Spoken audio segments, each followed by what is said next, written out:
सर्वस्व ही साहे ऐसी कलवल्याची याती करीला भाविन प्रीती तुका म्हणे माझे तुम्हा संतांवरी ओझे ऐसी कलवल्याची याती करीला भाविन प्रीती पांडुरंगा करू प्रथम मन दुसरे चरण संतांची या त्यांच्या कृपादाने कथेचा विस्तार बाबाजी सद्गुरु दास तुका अलंकापुरी रम्यसिंहासनस्थं पदमोदिते जासुरतिकप्रदेशं विधीन्द्रादिदेव सदास्तूयमानं समाधिस्थमूर्तिं भजत ज्ञानदेवं योगध्यानं समायुक्तं निष्प्रपञ्चं परिग्रहं प्रसन्नवदनं शान्तं मङ्गलं सुमनोहरं ज्ञानवैराग्यसम्पन्नम् अखण्डनिजबोधरूपं पूर्णब्रह्म सद्गुरु वामनाय नमोस्तुते। ऐगिरिनन्दिनि नन्दित मेदिनि विश्वविनोद नन्दनते गिरिवरवृन्द सरोदिनि वा विष्णुविलासिनि जोष्णुते भगवत्ये शीतिकं बोधिपुते जय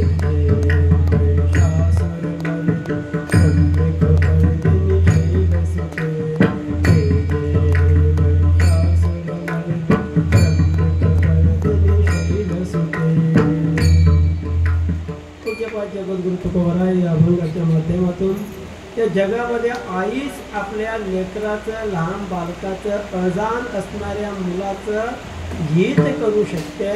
ती याकरता हित करू शकते कारण हित करण्याची क्वालिटी तिच्याकडे आहे।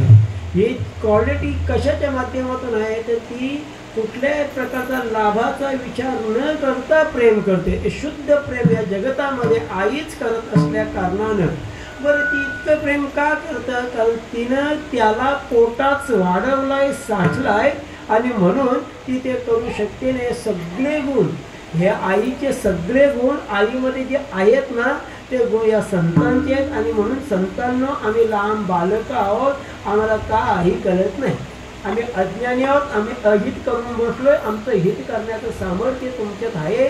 त्यामुळे लहान बालक जसा आईसमोर पूर्ण सरेंडर होतो तसा आम्ही तुमच्यावर सरेंडर झालोय। आमचं सगळं ओझं आम्ही तुमच्यावर टाकलंय। आता आम्हाला तुम्ही कळवल्याची माता भरून या संसार दुःखातून सोडवा असा विचार करतात विठ्ठल।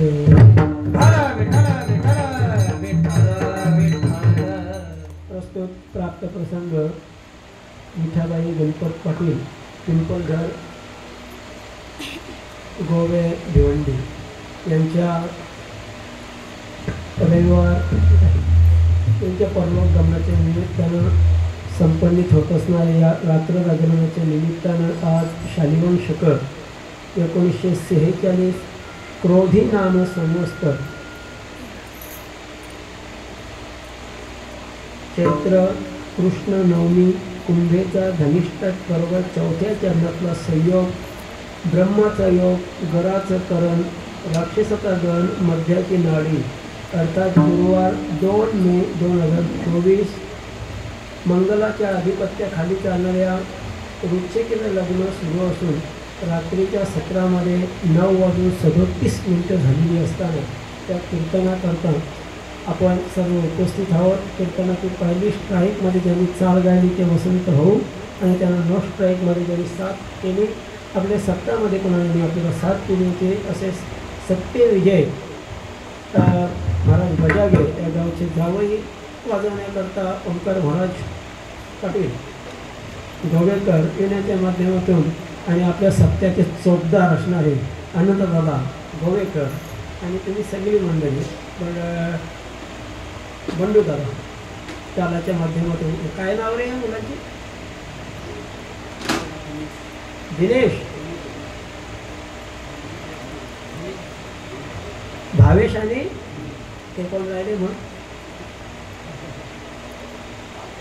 कातड भाऊ सगळी संपली ना नावं आणि सगळी तुम्ही मनीषा बाहेर राहिली ना रागाने बघते माझ्याकडे तिला असं वाटतं माझ्याकडे कुठे गेला की महाराज माझ्या घरी जेवायला आला पाहिजे असं तिला लयच वाटतं पण ते आता शक्य नाही होत ना एकाच घरी जाऊन मग ते कसे काय जाऊन बाकीचे लोकही बोलवत असतात जेव्हा त्या जयेशचं लग्न होतं काल ना, त्याच्याकडे आपण सप्त्यामध्ये 4 दिवस ठाण म्हणून बसलो, तर बिचारी सेवा केली आपली.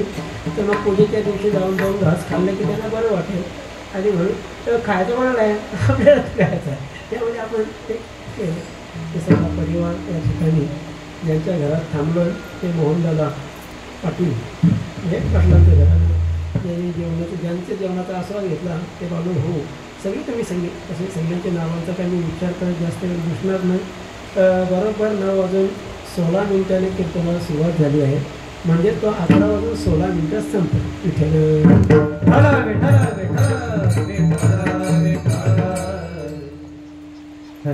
पुन्हा एकदा तुमच्या सगळ्यांसमोर नतमस्तक होतो.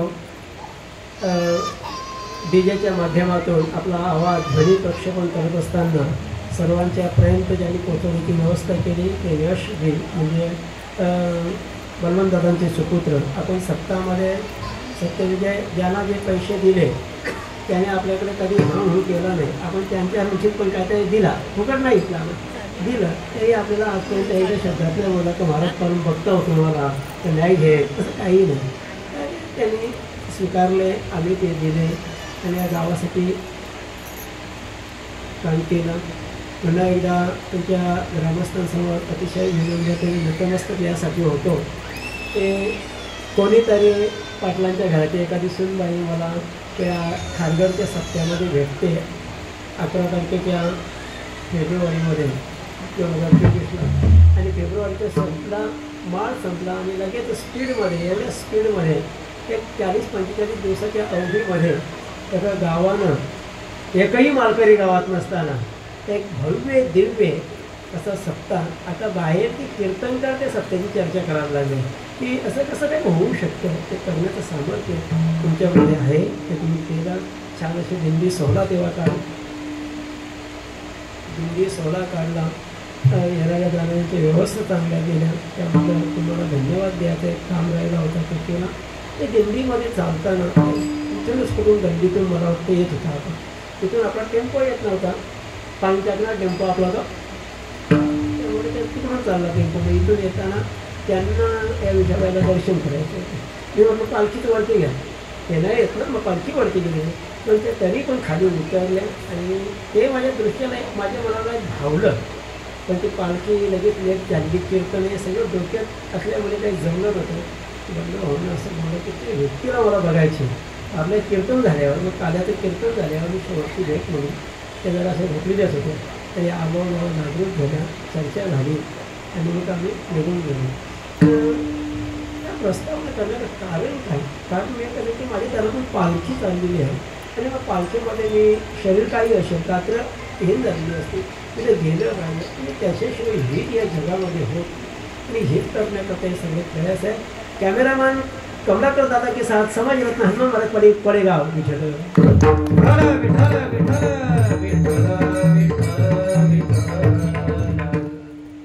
हित या जगामध्ये करायचं आहे. आपण लेकुराचे हित करायचं.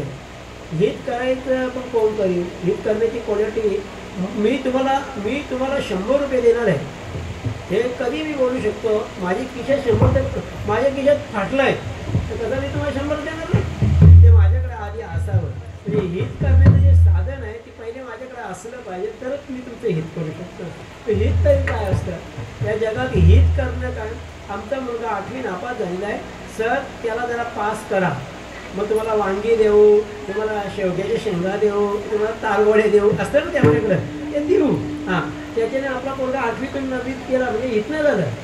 हित या शब्दाचा अर्थ असं होतो की हित देवाचं नामस्मरण करणं, याला हित नव्हतं. हित ते करावे देवाचे चिंतन. देवाचं चिंतन करणं हित आहे. हित म्हणजे काय? चांगलं आहे. चांगलं म्हणजे काय? पुण्याचं आहे. पुण्याचं आहे म्हणजे सुखाचं आहे. ती प्रक्रिया शिकू. फार जास्त विस्तार करणार नाही, जास्त अशा फार लांब कथा सांगत बसणार नाही.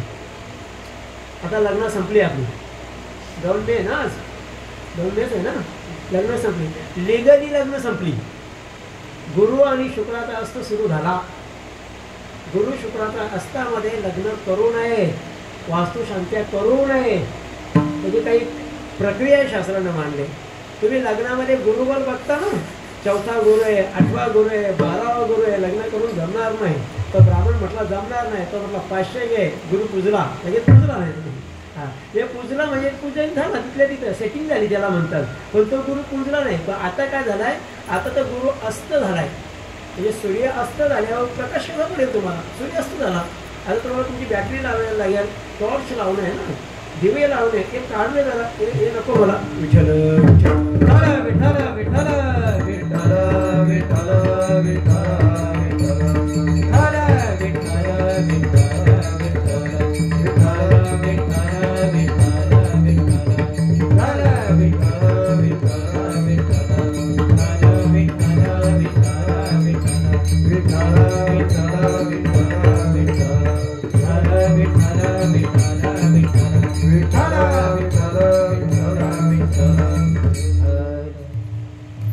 हित कोण करी?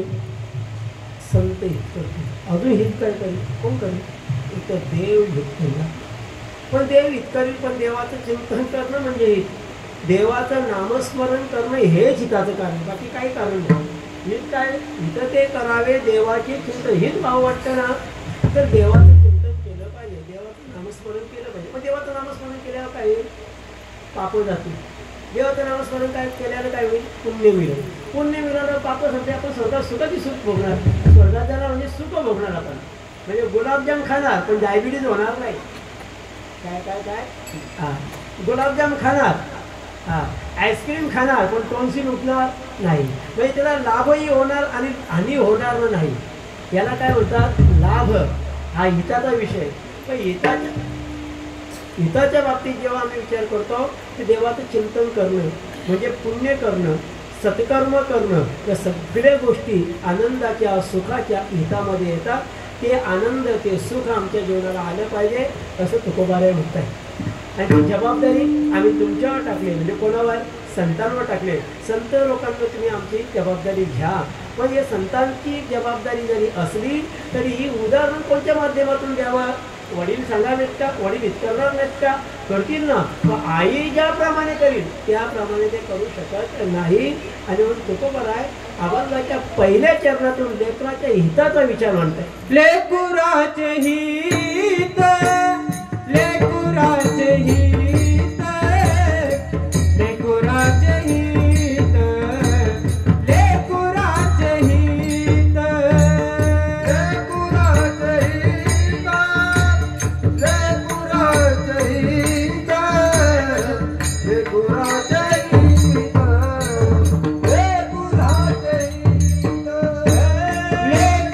हित, लेकुराचे हित, लेकुराचे हित, लेकुराचे हित, लेकुराचे हित, लेकुराचे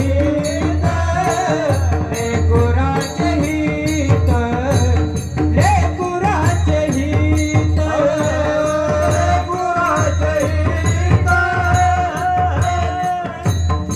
लेकुराचे हित, लेकुराचे हित, लेकुराचे हित. वाहे वाऊ लीजे चित्त, वाहे वाऊ लीजे चित्त, वाहे वाऊ लीजे चित्त, वाहे वाऊ लीजे चित्त, वाहे वाऊ लीजे चित्त, वाहे वाऊ लीजे चित्त, हरिसी कळवळ्याची नाती, हरिसी कळवळ्याची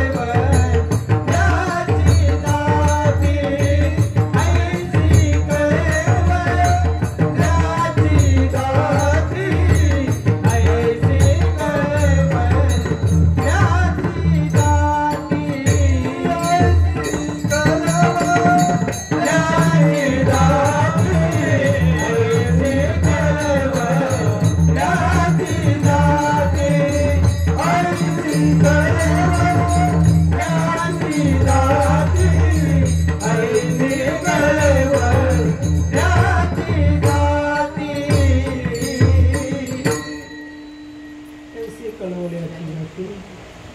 हरी लाभा विनोदी समजलं का हे समजलं ना राहू दे ना ते तेव्हाच संपत सगळ्यांना आनंद भेटला पाहिजे राम कृष्ण हरी जय जय राम कृष्ण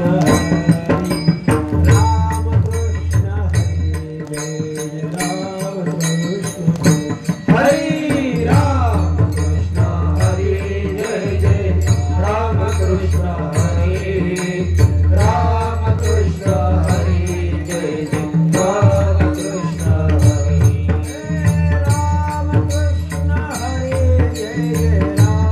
कृष्ण हरी राम कृष्ण हरी जय जय राम कृष्ण हरी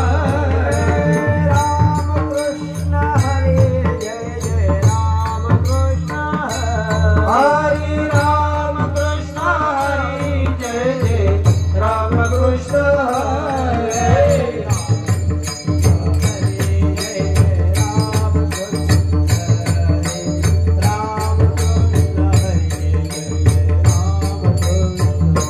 हरी राम कृष्ण हरी जय जय राम कृष्ण हरी हरी राम कृष्ण हरी जय जय राम कृष्ण हरी राम कृष्ण हरी जय जय राम कृष्ण हरी हरी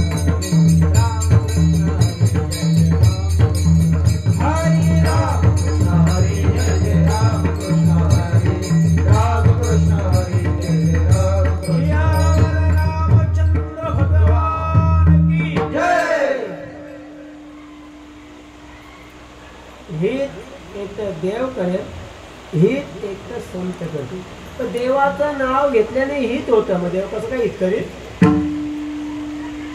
देवाचं नाव घेतल्याने हित होतं म्हणजे पुण्य होतं म्हणजे कल्याण होतं सुख होतं समाधान होतं याचा असा अर्थ आहे की देवाचं नाव नाही घेतलं की अकल्याण होतं अहित होतं पाप होतं ज्ञानोबा यांना विचारा ज्ञानोबा म्हटले जी लोक देवाचा नामस्मरण करत नाही तेच खरे पापी आहेत नामासी विन्मुख तो नर पापिया आणि त्याचा परिणाम काय तो पाहुणा बनतो यमाचा पाहुणा प्राणी होय कोण प्राणी कोण तो जो नामस्मरण करत नाही बाकी चोऱ्या काही जास्त महत्वाच्या नाही त्या 500 घेतल्या आणि तिकडे दुसऱ्याच बटन दाबला ना काय मोठी चोरी नाही ती मोठे चोराच्या जवळ छोटी चोरी केली तर काय बिघडला एवढा काय फरक नाही पडते एवढा फरक नाही पडत पण नामस्मरण केलं नाही एखाद्याच्या लग्नामध्ये जाऊन एका ठिकाणी 2-2 वेळेस तुम्ही रगडले ना फार मोठं पाप झालं असं नाही करू नाही हा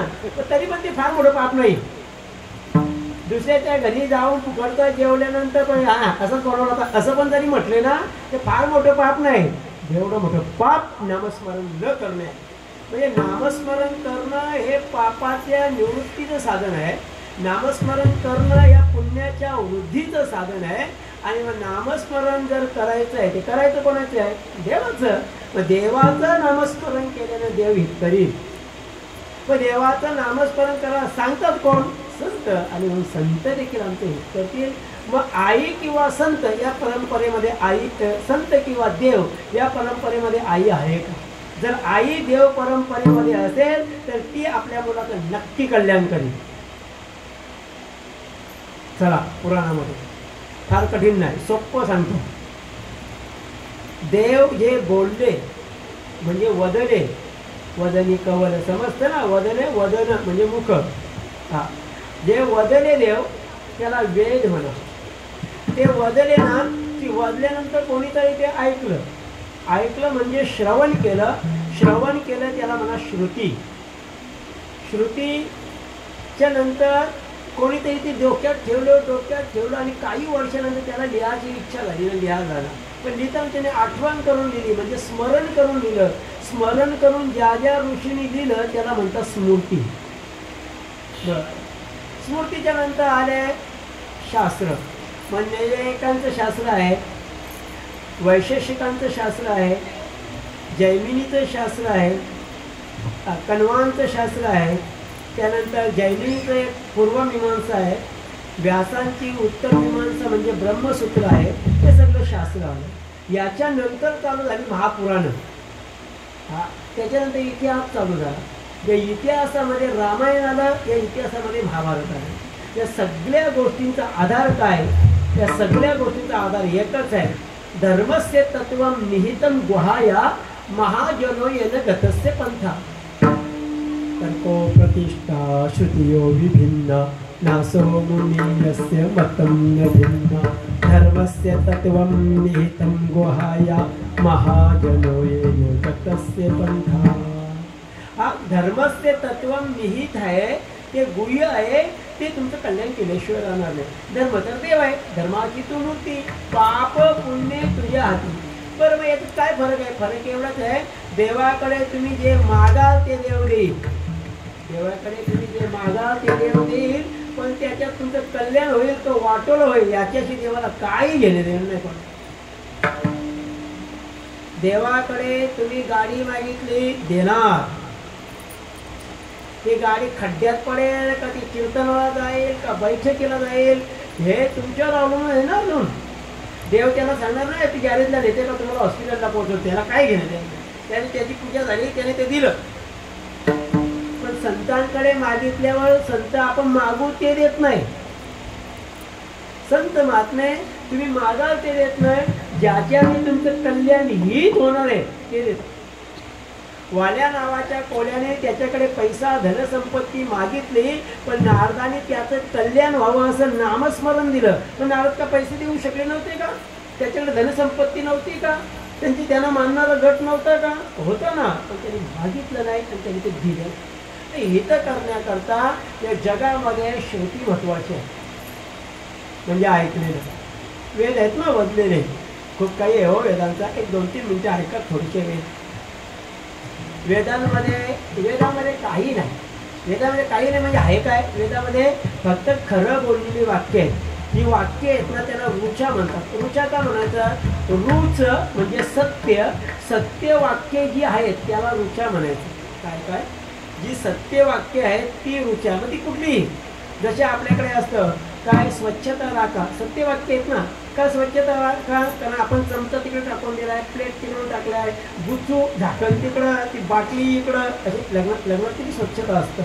तसे लोक चांगले असतात. लोक काय घाण नाही करत, अगोदर ते फटाक्यावाले घाण करतात. ते लावून त्यामुळे ती कागद भेटतात. ते नाही भेटत तुमच्याकडं भेटतात, तुम्ही तरी तिथले आमचे आहे. चांगलं असू दे, सगळे बिघडून टाकतील. तिसरा अष्टक चालू झाला तरी नवरी ते याच्यात बसली होती. ते कांद्या म्हणतात ती 14 जण.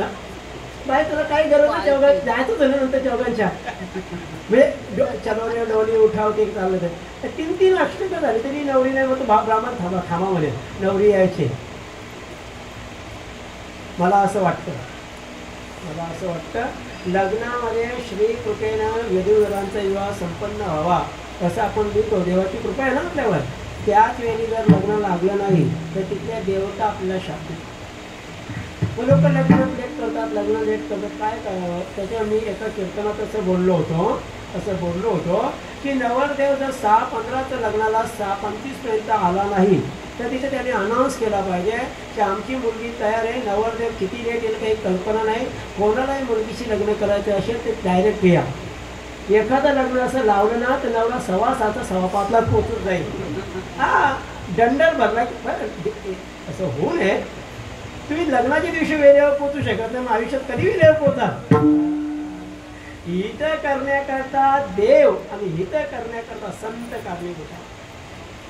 श्रुती शिकवते सत्यमोद. श्रुतीचं वाक्य आहे मातृ देवो भव, पितृ देवो भव, अतिथी देव भव, आचार्य गुरुजी मास्टर सर मॅडम देव भव. पुढे सासू देव भव. सासरा त्याच्याकडे नका बघू रे, तो सासूरकडे त्याला म्हणून का जरा सासरा देव भव. सासरा देव नसतो त्याही जागा विकू दे, मग कसं दिसेल तुम्हाला देव. तुका म्हणे सर्प विंचू नारायण. साप पण देव आणि विंचू पण देवच, पण वंदावे दुरून शिवू नये, त्याला स्पर्श करायला जायचं नाही. बरं ही सगळी देवता आहेत हे श्रुतीने सांगितलं, हे आम्हाला वेदाने सांगितलं. जे ऋच आहेत म्हणजे सत्य आहे. सत्य जी वाक्य आहेत त्याला ऋचा म्हणतात आणि ऋचा ज्याच्यात आहेत त्याला वेद म्हणतात. ऋ सत्य, वेद वदेन देव जे सत्य बोललाय त्याला ऋग्वेद म्हणतात. बरं मग कोणी सांगितलं? ऋषीने सांगितलं. त्याला ऋषी का म्हणायचा? तर रोज म्हणजे सत्य आणि सत्य बोलणारे आहेत ते ऋषी. नुसतं दाढी वाढवणारे नाही, भगवे कपडे घालणारे ऋषी नाही. ऋषी जो सत्य बोलतो तो. मग ते सत्य बोलणारे जी जी वाक्य ऋग्वेदामध्ये लिहिली ती सगळी वाक्ये सत्य आहेत आणि त्या त्या देवतांची सत्य वाक्य एकत्र आणली, खरी वाक्य एकत्र आणली आणि खरी वाक्य एकत्र आणून ती उक्त एकत्र आणून सुउक्त चांगली उक्त एकत्र आणली आणि मग देवांच्या पूजा सुरू झाल्या. श्री सूक्त, पुरुष सूक्त, अग्निसूक्त, पर्जन्य सूक्त अशी सूक्त सुरू झाली. या वेदामध्ये फार नाही सांगत मला गरज आहे पुढे आई सांगण्यासाठी तिची फार गरज आहे म्हणून सांगून चाललं. या ऋग्वेदामध्ये एकूण 10 धडे आहेत, 10 प्रकरण आहेत, 10 चॅप्टर आहेत, 10 विभाग आहेत, 10 तरंग आहेत, 10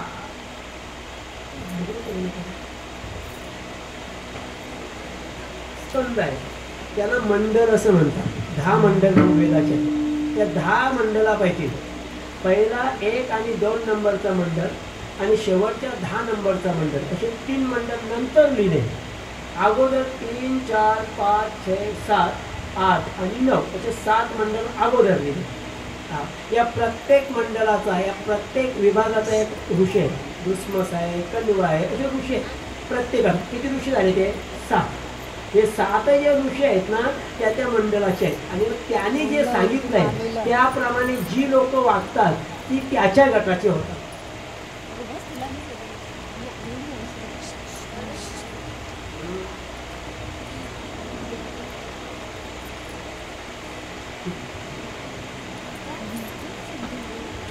तुम्ही मला अजून तापलेला बघितला नाही आणि बघितलं एकदा. काल माझ्या एका अमेरिकेतल्या विद्यार्थिनीचा मला फोन. आता अमेरिकेत तिथून तिथे गेली नाही. तिच्या तिथे 3 फॅक्टरी आहेत. इथं ठाण्यामध्ये पण ती इथून ऑनलाईन इथे पण कामाला ठेवलेत पुण्यामध्ये. तर पैशान श्रीमंतच आहे ना, श्रीमंत आहे ना. तर रात्री 11:30 वाजता मला तिचा फोन आला. म्हणजे तिथं 11:30 वाजता सकाळचं, मग माझे 12 वाजले होते म्हणजे रात्रीचे. हो असं तेव्हा तिचा फोन आला. बोला सर. H1 बोल, योगेशा बोल, किती कम्युनिटी वाक्य आहेत. तर काय झालं, सगळं आहे माझ्याकडे. नोकर आहेत, गाडी आहे, चांगली 2 पोरगे आहेत, नवरा चांगला आहे. मग आता अडचण काय? दुःख तुला कोणी मारतं का तिकडं? मला कोण मारीत म्हणजे अजून आगरी आहे बरी बाई असं लगेच वाटलं मला. ते पण काय झालं काय, तुझी अडचण काय? ते मला ना तो समाधान पाहिजे ना, तो मिळत नाही. तर काय करायचं काय? म्हणजे मी ना बैठकीला जातो. हे बैठकीत अप्पासोरी असे म्हटले की एकदा तरी माणसानं आपल्या जीवनामध्ये नाथांचं भागवत वाचलं पाहिजे. पण त्यांनी तेवढं एकच वाक्य सांगितलं. आता ते नाथांचं भागवत मी काढलं. गेले 3 महिने झाले मी वाचता, मला काही समजे ना. एवढं सोपं थोडं आहे. मी त्याला रात्री बराच वेळ ते सांगत होतो कशा पद्धतीने धारणा असली पाहिजे. भाकर खायची आहे तर त्याला रस्सा पाहिजे का, त्याला सुकी भाजी पाहिजे किंवा अन्य काय पाहिजे त्या खाण्याच्या टेस्टीवर अवलंबून आहे ना. बरं भाकर पण कशी पाहिजे त्यावर ती भाकरीवर पण ती अवलंबून आहे. ती जाडी असते किंवा एकावरून भाजलेली असते, एकावरून भाजलेली नसते, अशी नसली पाहिजे. ते सगळ्या प्रत्येकाच्या धारणा आहेत. त्या धारणेने आपण चाललं पाहिजे. हे 7 जे ऋषी आहेत ना ते सगळे ऋषी आपल्या आपल्या धारणेने आहेत. आणि या 7 ऋषीच्या गटामध्ये जी लोक येतात त्यांना त्या ऋषीच्या गोत्राचे मानले जातात. म्हणून आपल्याकडे 7 गोत्र असतात 7 ऋषींची. तो ब्राह्मण तिथे बोलतो गोत्रे भिन्न परस्पराहुन तसे. तुला कोणी सांगितलं त्यांची गोत्रे भिन्न आहे? सांगितलं कोणी तुला? पण तो बोलून चाललाय. जरी 2 गोत्राचे 2 विचारांची माणसं असली तरी आम्ही तुम्हाला बोलतो दोघा वधूवरांचे एक चित्त, तुम्ही एकत्र आलं पाहिजे. हे ब्राह्मण बोलताना सांगतो काय अगोदर? तदैव लग्नम सदिनम तदैव ताराबलम चंद्रबलम तदैव. असं कधी नसतं पण ते तो बोलतो. बोलणं आहे का? तदैव लग्नम, ते लग्न सुदिनम चांगल्या दिवसात आहे. तदैव ताराबलम चंद्रबलम तदैव. अरे ताराबल असे तर चंद्रबल नसेल, चंद्रबल नसेल तर ताराबल नसतं. पण तरी पण त्याच्या मंत्रशक्तीवर होतं की दोन्ही गट एकत्र येऊ शकतात.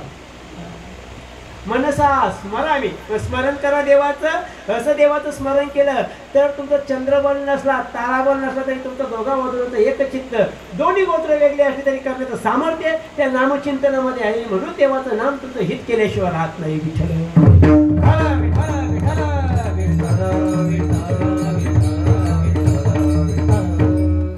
आणि म्हणून तुमचं हित व्हावं असं वाटत असेल तर श्रुतीने सांगितलं मातृदेवो भव. आई मुलाचं हित करते, पण कोणत्या मुलाचं? लेकुराचे, लहान मुलाचं. हा आमचा लेकरू आहे 42 वर्षाचा असं म्हणता येणार, लहान आहे, त्याला अजून अक्कल नाही, त्याला ते ज्ञान नाही, त्याला त्याच्यात काही कळत नाही, तेव्हा त्याचा सांभाळण्याची पूर्ण जबाबदारी त्या मम्मीची, आईची. म्हणून श्रुती त्याचं हित करते. फार मी विस्तार करणार नाही, त्या एकाच मुद्द्याला घेऊन मी बोलणार आहे. एकच मुद्दा, फार काय आता 1 तास आपल्याकडे आहे. जर तुकोबा नाही, तुम्ही सांगताय वेदांचा अर्थ आम्हाशीच ठावा, आम्हा घरी धन शब्दाचीच रत्ने, तुम्ही सांगताय वेद आम्हावरील रुजून गेला, तुम्ही सांगताय की तुकिता तुलनेशी ब्रह्म तुकाशी आले, मग तुम्ही बोलताय हे खरं बोलताय असं आमचं श्रद्धा आहे, विश्वास आहे. पण लेकराचं हित आईच करते असं जर तुम्ही म्हणत असाल तर आमच्याकडे अशा काही मम्मी आहेत त्या मम्म्यांनी पोरांचं हित केलेलं नाही. मग तुम्ही कसं काय बोलू शकता आई त्यांचं हित करते? मग ती आणि एक लिस्ट काढली. म्हणजे गंगा नावाच्या आईनं आपल्या 7च्या 7 मुलांना पाण्यात टाकून मारली. मग जेही आई आपल्या मुलांना जन्मल्या ठार मारते त्या आईला आम्ही आता का म्हणावं? चला रामायणात चला. रामायणामध्ये त्या आईनं 2 वर मागितले आणि प्रभू रामचंद्रांना वनात हाकलून लावले, पाठवले, जायला भाग पाडले. त्या कैकेयीला तुम्ही माता कशी म्हणू शकता? चला महाभारतामध्ये ज्या आईनं आपल्या डोळ्याला बांधलेली पट्टी ज्या मुलासाठी सोडली त्या गांधारीला आम्ही आई कसं काय म्हणू शकतो? माता आहे ना ती. पण लेकराचं हित होण्याकरता यांनी ह्या गोष्टी काय केल्या? तर प्रत्येक वृत्त जगद्गुरु शंकराचार्यांपासून या परंपरेने आपल्याला दिलेलं पाहायचं. बरं, पाप काय आहे? आम्ही विचार केला देवाचं नामचिंतन केलं नाही तर पाप होणार, केलं तर पुण्य होणार. नामस्मरण केलं पाहिजे, जर केलं नाही तर पाप. बरं, पाप केलं तर जाईल कसं? पाप घालवण्याचं फक्त एकच साधन आहे. पाप घालवण्याचं एकच साधन आहे, त्याचं नाव आहे गंगा. गंगा पापम. गंगेमध्ये स्नान केले गेली पाप. नाही स्नान करायला जात आहे काही अडचण नाही. गंगेचं नुसतं असं दर्शन झालं तरी पाप जातात. पण दर्शन पण घ्यायला तेवढं लांब आम्हाला जाता येत नाही. ती गंगा साबण लावून काही होणार नाही. 800 रुपये लिटर साधा पाणी 800 रुपये लिटर गंगेचं आहे. कधी प्यायले नसाल माझ्या बरोबर या. जो मला बाटली देतो त्याच्यात थोडासा प्या, माझ्याकडे पण नाही तेवढे पैसे. गंगाजल गंगेच्या पाण्यामध्ये तुम्ही कधी गंगा आणा, गंगेच्या पाण्यामध्ये जंतू पडत नाही. ती गंगा आता हरिद्वारच्या वरती घेतली पाहिजे. सकल परिसरात येणे अगोदर ऋषिकेशच्या वरती जिथे गंगोत्रीची जी सुरुवात होते त्या भागात घेतला, मग त्याचा प्रभाव खूप छान असतो. बरं, गंगेमध्ये स्नान केले की पाप जातील? बरं, का जातील? कारण गंगा तीर्थ आहे. पापादिकम तरती यस्मात तस्मात तीर्था. तीर्थ त्याला म्हणा जिथे गेल्यानंतर पापी लोक तरुण जातात, जे बुडलेत का त्यांनी पाप केलेत. मग पाप घालवण्याचं साधन गंगा. गंगेमध्ये डुबकी मारली पाहिजे. डुबकी मारता येत नाही, बुडेल याची भीती आहे. मग त्यांनी गंगा पाहिली तरी पाप जातात. नामदेव महाराज म्हटले कशाला पाहिली ना कशाला डुबकी मारली पाहिजे? नुसतं वाचेने गंगा गंगा म्हटले तरी दोष जातील. वाचे म्हणता गंगा गंगा सकल दोष जाते गंगा, दोष जाते गंगा, सकल दोष जाते गंगा. वाचे म्हणता गंगा गंगा सकल दोष जाते गंगा, सकल दोष जाते गंगा, सकल दोष जाते गंगा. वाचे म्हणता गंगा गंगा सकल दोष जाते गंगा, वाचे दोष गंगा गंगा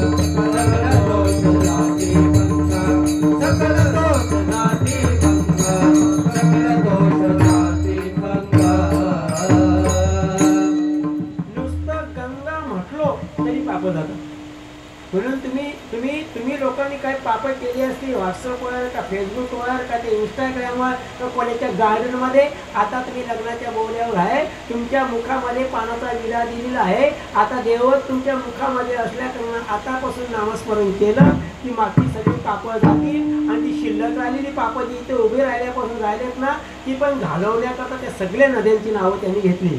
गंगा, सिंधू, सरस्वती, यमुना.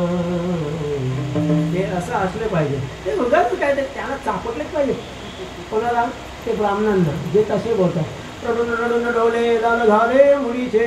असं ना रडेच नाही ती रडली तर अजून 3,000चा मेकअप आला.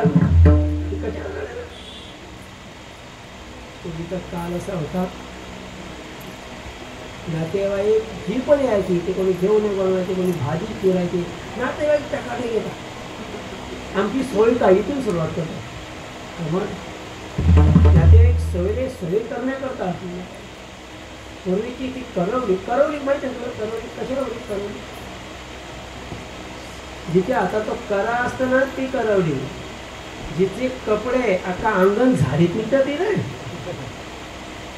पूर्वी सासूबाई ओळखले तर एकच निशाणी, तिचा घसा फगली ती सासू. पापड्या कुठे ठेवल्या त्यात किती सांगायच्या, पापड कुठे ठेवल्या ते, कोणाचे कुठे पीठ ठेवले ते सगळं कोणाच्या हातात सत्ता नाही द्यायची. ती सोपं ती विचारली. आता सासू नवरीपेक्षा टकाटक ड्रेस घातली ती सासू. या व्याख्या आहेत, मी पाहतोय समाज. तसा समज नसला पाहिजे. तुम्ही धारणा करता ना गंगा सिंधूच्या माध्यमातून, कोणी तीर्थाच्या यादीमध्ये गंगा जर श्रेष्ठ आहे, पाप घालवण्याचं साधन गंगा आहे, तर गंगा आपल्या मुलांना मारते. त्याची आपल्या मुलांचं हित कुठे करते? तो बघा नाही, ते आपल्या मुलांचं हित नाही करत. प्रश्न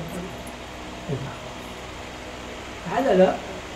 शंतनू नावाच्या राजानं आपल्या जीवनामध्ये लग्न केलं गंगा नावाच्या स्त्रीशी. तो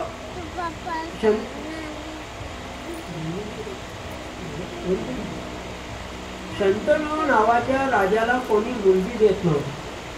प्रतीत नावाच्या राजाचा हा मुलगा हस्तिनापूर नगरीचा राजा, त्याला कोणी मुलगी देत नव्हतं. कुरुवंशाचे हे राजे, आणि म्हणून त्याला कुरुवरून सगळ्यांना काय नाव पडलं? कौरव. तो भीष्माचार्य कौरव, धृतराष्ट्र कौरव, तो विदुर काका कौरव, हे दुर्योधन पण कौरवच, आणि पांडव पण कौरवच. ते कुरुच्या वंशाचे आहेत ना, म्हणून म्हटलं धर्मक्षेत्र कुरुक्षेत्र. हस्तिनापूर नगरीचे हे राजे, आणि तो राजा आहे, पण त्याला कोणी मुलगी देत नाही. का? कारण त्याचं नाव शंतनू. शंतनू का? तनू म्हणजे शरीर, शन म्हणजे शांत. कोणाच्या अंगाला त्याने हात लावला ना, थंड पडायचं. किती तापलेला असतो ना, बघून घेईन, तो नाक्यावरून निघला ना जोरात, त्याच्या अंगाला हात लावला तर एकदम शांत, रिलॅक्स. शंतनू. त्याच्यामुळे आपली मुलगी यांना द्यावी, आणि तिने काही भांडण केला, हात लावला तर गप्प होईल. कोणी मुलगी देत नाही. तो म्हणता मी राजा आहे, असू दे, तू राजा आहे पण तू पितो नाही देत.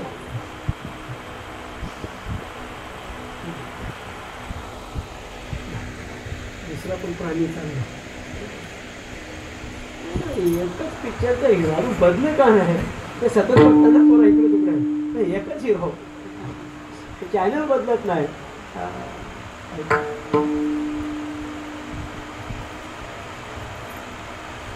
सांगत होतो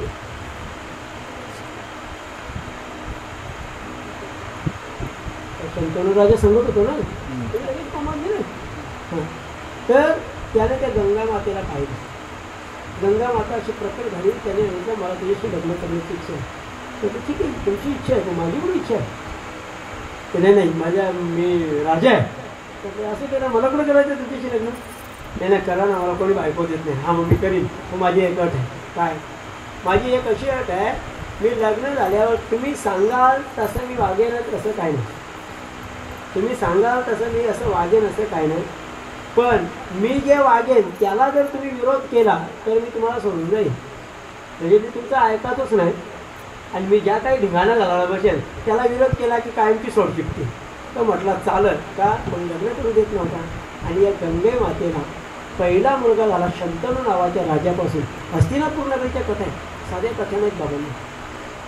हे कौरव पांडव काही चुकीचे नाहीत रे, काही चुकीचे नाही आहेत. त्याच्या मागे अगोदरच्या काही घटना बघा, त्याचे डोकरेही काय गडबडी केली ना ते बघा. म्हाताऱ्यांनी अगोदर जर व्यवस्थित काही रचना केल्या असत्या तर या इथपर्यंत घटना भोगायला लागल्या नसत्या. त्या गंगेने पहिला मुलगा उचलला आणि पाण्यामध्ये सोडून दिला. दुसरा उचलला, सोडून दिला. काही दिवसांदिवस तिला असे दिवस जायचे, मूल व्हायचं, प्रसूती झाली की त्या मुलाला उचलली, तो मुलगा नेऊन ती आणि शंतनू राजा पाहायचा हो तिला पोराला, आपल्या पोराला पाण्यात टाकतं, मारते काय बाई. पण बोलायला गेला तर उपाशी जबाब पण नाही भेटणार सकाळी काम. प्रेम प्रकरणातले लोक नाही का डीजे लावून भांडी घासत असतात, त्याला कळते काय परिस्थिती ती झाली. पण त्याने ठरवलं नाही, आता मी म्हातारा होत आलोय, त्या हस्तिनापूर नगरीला एक वारस पाहिजे. आता जर मुलगा झाला तर तो मी घेईन, ती बायको गेली तरी झाली. आणि मग शेवटचा 8वा मुलगा तिला झाला, शेवटचाच मुलगा. आता तिला मूल होणार नव्हतं. तिने तो घेतला, पाण्यात जाऊन टाकला. एकट्यात तो म्हटला, हे गंगे थांब. ती म्हटली थांब काय, बोला लवकर, हा मुलगा मला दे. म्हणजे तुम्ही मला विरोध करता का? हो विरोध करतो. ती म्हटली आठवतं का, याच नदीच्या तीरावर आपण अगोदर मला प्रपोज करताना म्हटले होते, मी वचन मागितलं होतं, जर तुम्ही मी करेन त्याला विरोध केला तर मी तुम्हाला सोडून जाईल. तो म्हटला गेलीस तरी त्याला मुलगा दे. आणि तो मुलगा होता देवव्रत. पुढे जाऊन त्याचं नाव पडलं भीष्माचार्य. आई मुलं की गंगा आपल्या मुलांना पाण्यात सोडते, कशी काय तू आई आहेस? तुला काही वाटत नाही स्वतःच्या मुलाला मारायला? असं कोण बोलतो? तिचा नवरा बोलतो. गंगा गेली गंगा गेली. मग गंगा पापिनी आहे का? जर पापिनी असेल तर तिच्यामध्ये डुबकी मारली, तिचं नामचिंतन केलं, तिचं नुसतं डोळ्यांनी पाहिली तरी पाप जातात, असं जर म्हणत असतो, असं जर आमचं शास्त्र सांगतं, तर मग गंगा कशी काय पापी असेल? एका बाजूला शास्त्र सांगतो की पुण्यवान पाप घालवते, तर एका बाजूला तिच्या जीवनाचा प्रसंग असा दिसतो की ती स्वतःच्या मुलांना मारते, म्हणजे हत्या करते, त्यांचा मर्डर करते, म्हणजे ती पापिनी आहे. माझं बोलणं तुम्हाला समजतं का? पुढच्या माझा आवाज येतो, शेवटच्या माणसाला हातवरती करा. हां मला माझा बोलणं समजतं. एका बाजूला गंगेला मुलं झाल्यात, तिने पाण्यात टाकून दिली, म्हणजे ती पापिनीच आहे ना. आणि एका बाजूला तुम्ही सांगता गंगेमध्ये डुबकी मारली तर तुम्हाला पुण्य पाप जातील. काय नक्की आहे काय? मग तुकोबारा तुमचं मत काय? तुकोबारा म्हटलं लेकुराचे हित वाय माऊलीचे चित्त. ते लेकराचं हित व्हावं फक्त आईला वाटतं, ती आहे गंगा. काय पुरातन काळामध्ये देवांची सभा भरली होती स्वर्गामध्ये, ऐका. आणि त्या सभेमध्ये सागर, समुद्र, त्याचा तो राजा महाविष तिथे गेला, सागराचा. आणि त्याच वेळेला गंगा नावाची नदी स्त्रीच्या वेशात त्या सभेत गेली. आणि ती फार सुंदर, गंगा म्हणजे काय सुंदरच ना. आणि मग देव पण तिच्याकडे अशी टक लावून बघायला लागले. असं वाटलं की ही बायको आपल्याला झाली तर बरं होईल. आता कोणाच्या मनात काय येईल काय माहिती. आणि मग त्यांना वाटायला लागलं. पण गंगा पण अशी मस्त छान चालली होती. तिने पाहिलं सगळ्यांकडे, तिला काही कोणी पसंत येईल. अचानक तिची नजर या महाभीष नावाच्या राजावर गेली. आणि राजाला पाहिल्यावर तिला असं वाटलं हा एक नवरा आपल्याला असतं तर बरं झाला असता. म्हणून तिनं त्याच्याकडे पाहिलं, त्यानं पण तिच्याकडे पाहिलं. नजरेला नजर भेटली गेली आणि बाकीच्या नजरेला राग आला. पण बोलून कोणी दाखवत. इतक्यात वायुदेवतेला वाटलं हिला आता नुसता अंगाला स्पर्श तरी करूया. आणि वायूचा असा झोका आला. तिथं जो खांद्यावरचा पदर होता तो खाली बसला. खाली सरकल्यानंतर बाकीच्या देवांनी खाली मान घालून चोरून तिच्याकडे बघायला. पण महाभीष राजा तिच्याकडे एकटक बघायला लागला. ती पण भानावर नाही, ती पण तिकडे एक भान हरपलेली माणसं एकटक बघायला लागली. ट्रक लावून बघता बघता झालं असं, देवांनी शाप दिला, हे गंगे अक्कल आहे का तुला? त्या देवांच्या सभेमध्ये परपुरुषाकडे अशा नजरेने पाहते, जर मृत्यू लोकात जन्माला येशील, स्त्री बनशील, एक नदी बनशील. ती बनली नदी. काय रे महाभीष राजा, मृत्यू लोक तू इकडे स्वर्गापर्यंत आला ना, परत दुसऱ्यांच्या बायांकडे बघतो. तो म्हटलं मला आवडली नाही, दुसऱ्यांच्या बायांच्या कडे बघतो ना, जा सागर बनशील, समुद्र बनशील, मृत्यू लोकात जन्माला जाशील. आणि तोच समुद्र शंतनू नावाचा राजा बनला. तीच गंगा खाली मृत्यू लोकात आली. पण येताना झालं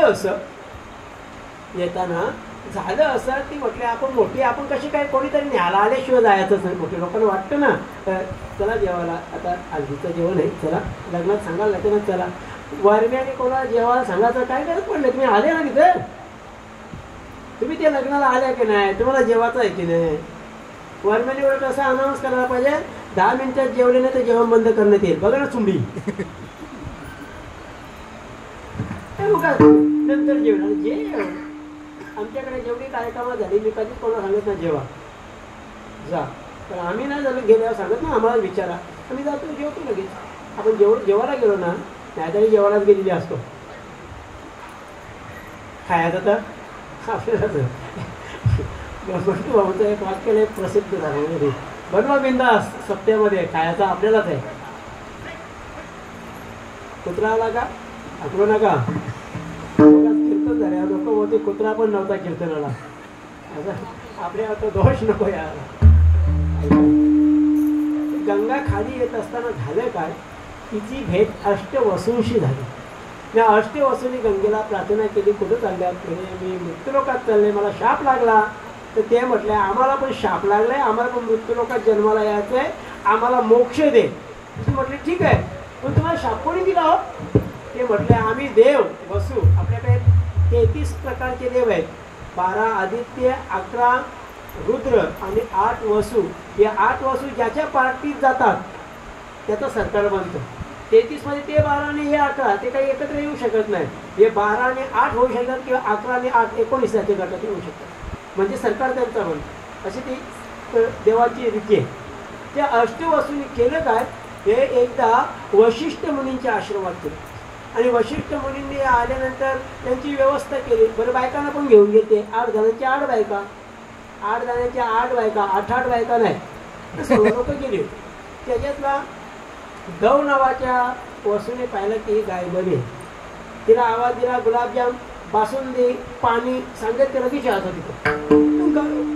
कामधेनू होती स्वर्गातली. मग ते जेवले आणि विचार केला हे आपण घेऊन जा. वशिष्ठ काय घेऊन जाऊ देणार नाही आणि म्हणून त्याने ती गाय चोरली, एकट्यानेच चोरली आणि सांगितलं चला गाय चोरून आणले. तर म्हटलं आम्ही नाही चोरणार. नाही चोरायला याल ना तुम्ही तर तुमचं पण नाव सांगेल, तुम्ही माझ्या पार्टीत आहात. म्हणून मोठा माणूस तिकडं उडी मारून गेली की बाकीचे पण तिकडून जातात, कारण त्यांची पण अनधिकृत कामं असतात ना. आणि मग ते 8चे 8 जण ती गाय घेऊन ओढीत चालले. इतक्यात ते 7 जण बोलले दादा द्याव चला आपण गाय त्यांची, आपल्याला काही पचणार नाही. ते वशिष्ठ आहे, अंतर्ज्ञानात बघ केलं आपल्याला मारती ठार, आपण देव आहोत वाटतं ना, म्हणतात आपण देव आहोत. आणि मग तो काय ऐके ना, दव नावाच्या त्या वसूनं कोणाचं ऐकलं नाही. चला म्हणे तुम्हाला मला साथ करावी लागेल. गाय मी माझ्या बायकोनी सांगितले म्हणून चोरली आहे. काय बोलला तो, माझी बायको तिने सांगितले ही गाय चोरा आपल्याला पाहिजे म्हणून चोरले, येणार नाही. म्हणजे वशिष्ठाने काही केलं तरी चालेल. वशिष्ठ आले आश्रमात, पाहतो तर गोळ काही दिसत नाही, कामधेनू गेली कुठं. आणि म्हणून त्याने अंतर्ज्ञान असं पाहिलं, ध्यान लावल्यावर त्याला दिसलं की आपल्या गायीला 8 जण आणि 8 जणी ओढीत चालवल्या. गाय जायला तयार नाही. तिथूनच त्याने शाप दिला, हे चोरांनो, कोणाला बोलतात ते देवांना, हे चोरा रस्ता दे देणार रस्ता, हे चोरांना तुम्हाला मृत्यूलोकात जन्माला यावं लागेल. आणि ते अष्टवसूंना मृत्यूलोकात जाण्याचा शाप लागला. ते पण स्वर्गातून उतरले. एका बाजूला गंगा पण स्वर्गातूनच उतरली. दोघांची नाक्यावर भेट झाली आणि गंगेला त्यांनी सांगितलं की आम्हाला मोक्ष दे. गंगा मुखात बसा ना, मुखात समजलं का? ते डोकरीच्या ऐकलं सकाळी. हा त्या आई कधी आल्या का तुम्ही? तिथे वाक्यावर पहिल्या नल्या हो, समजलं का? पहिल्या नल्या ना समजला. माझ्यावर जी पोरगी होती पहिल्या नल्या म्हणजे का तक्र गेल्यावर सांगेल बरं, तिथे याच्यामध्ये तुझी अक्कल बाहेर पडेल. पहिल्यान म्हणजे मगाशी, पहिल्या म्हणजे आलोय बरोबर ना, आगळे आहेत ना आधी भाषेत जपा झाला. त्या गंगेनं सांगितलं तुम्हाला मी मोक्ष देते. आणि म्हणून गंगेनं पुढे जाऊन शंतनू रावाच्या राजाशी लग्न केलं. लग्न केल्यावर त्याला अट टाकली की माझ्या कुठल्याही गोष्टीला तुम्ही विरोध करायचे.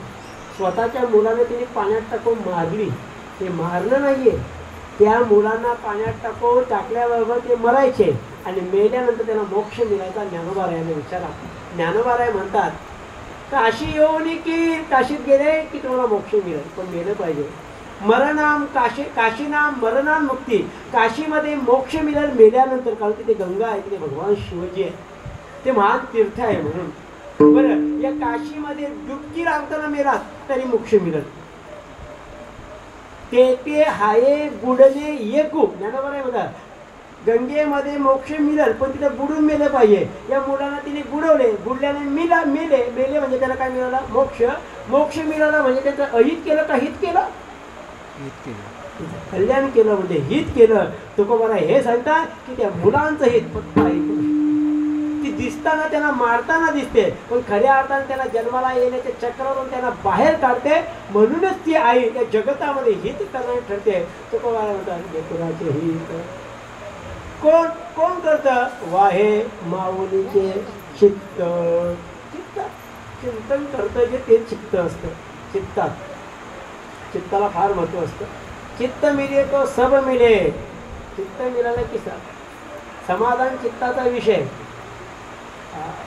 वित्त कमी असलं तरी चालेल, पण चित्त ठिकाणावर पाहिजे. मला जपता तो फोन उचलता गाडी येणार आहे 7 वाजता पोहोच, तिथं माल चालू आहे तुझ्या. चित्त नाही नामी काय त्रिवेणी संगमी नाना तीर्थ भ्रमी. पुढे चित्त. अरे हरिपाठ करायचा, योगिता ना है ना, संगीता, अजून कविता, सरिता, सविता, अशी तुम्ही एक लेवलची नावं आहेत ना. सगळ्यांनी तुम्ही हरिपाठ सुरू करा. तुम्हाला टाळ देतो, एक विना पण देतो. चला, अपवाद नाही देणार. शिका पुढचं वाक्य काय का हरिपाठ ये कोरा येत जा. पुढल्या वर्षी 77 याचा वाजवणार आपण बाहेरचा आणणार नाही. मी ठरवलं तुला चालेल ना गावाला ना. आपल्या बाहेरच्या लोकांना पैसे द्यायचे तर आपल्या लोकांना पैसे द्या. आपली माणसं चांगली करतील, कमी द्या, तसे आपल्या सवयीच आहे. तर एक माझे विषय आठवायला, आपल्या गावचा सप्ताह जो झाला त्याबद्दल तुम्हाला मी धन्यवाद देतो. पण त्याचा हिशोब मी काही तुम्हाला अजून दिला नाही. त्याचं कारण असं आहे, आपण ठरवलं होतं हिशोब देऊ आणि नेमकं या आई वारल्या, पण लग्न चालू होती, तिला वारल्यावर 13वा झाल्यावर देऊ. पण देताना असा हिशोब द्यायची इच्छा नाही. मी म्हणजे भाऊशी बोललो की एखादा दिवस उपवासाचा असेल, तशा दिवशी आपण गावातल्या लोकांना 8-9 वाजता मंदिरात बोलवूया आणि तिथे जेवायला देऊया. म्हणजे आपण नाही, त्यालाच सांगायचं तुम्ही एक भाकर खाताना एक भाकरच घेऊन या. तुम्ही जी भाजी काढली तुमच्या वाट्याची घेऊन या आणि फक्त पाणी देणार तुम्हाला. तर एकत्र बसून चर्चा करूया. आपण कुठे खर्च केला, काय केला, आपल्याकडे सगळं अपडेट आहे. त्यांनी मला दाखवलं. मला एक रुपयाचा आपल्याकडे हिशोब आहे.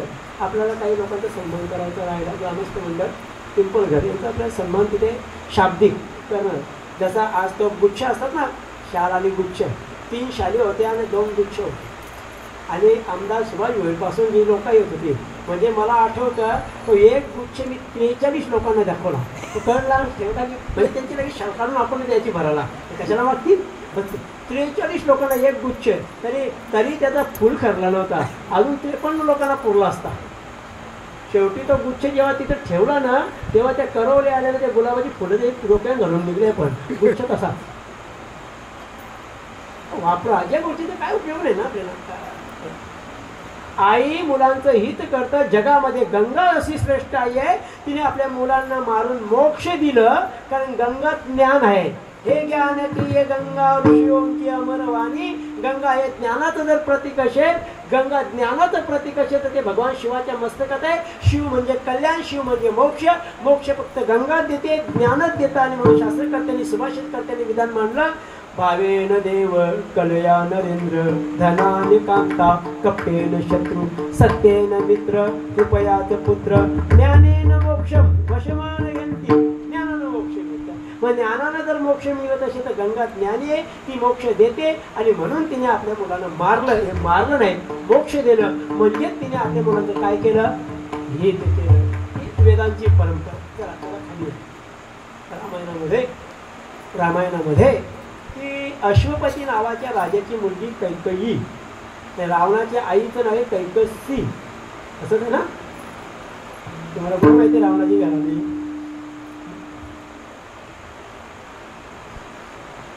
माली, सुमाली, माल्यवान यांच्या अगोदर त्यांचा बाप, याला 3 मुलं झाली. त्याच्यातला माल्यवान मारला गेला.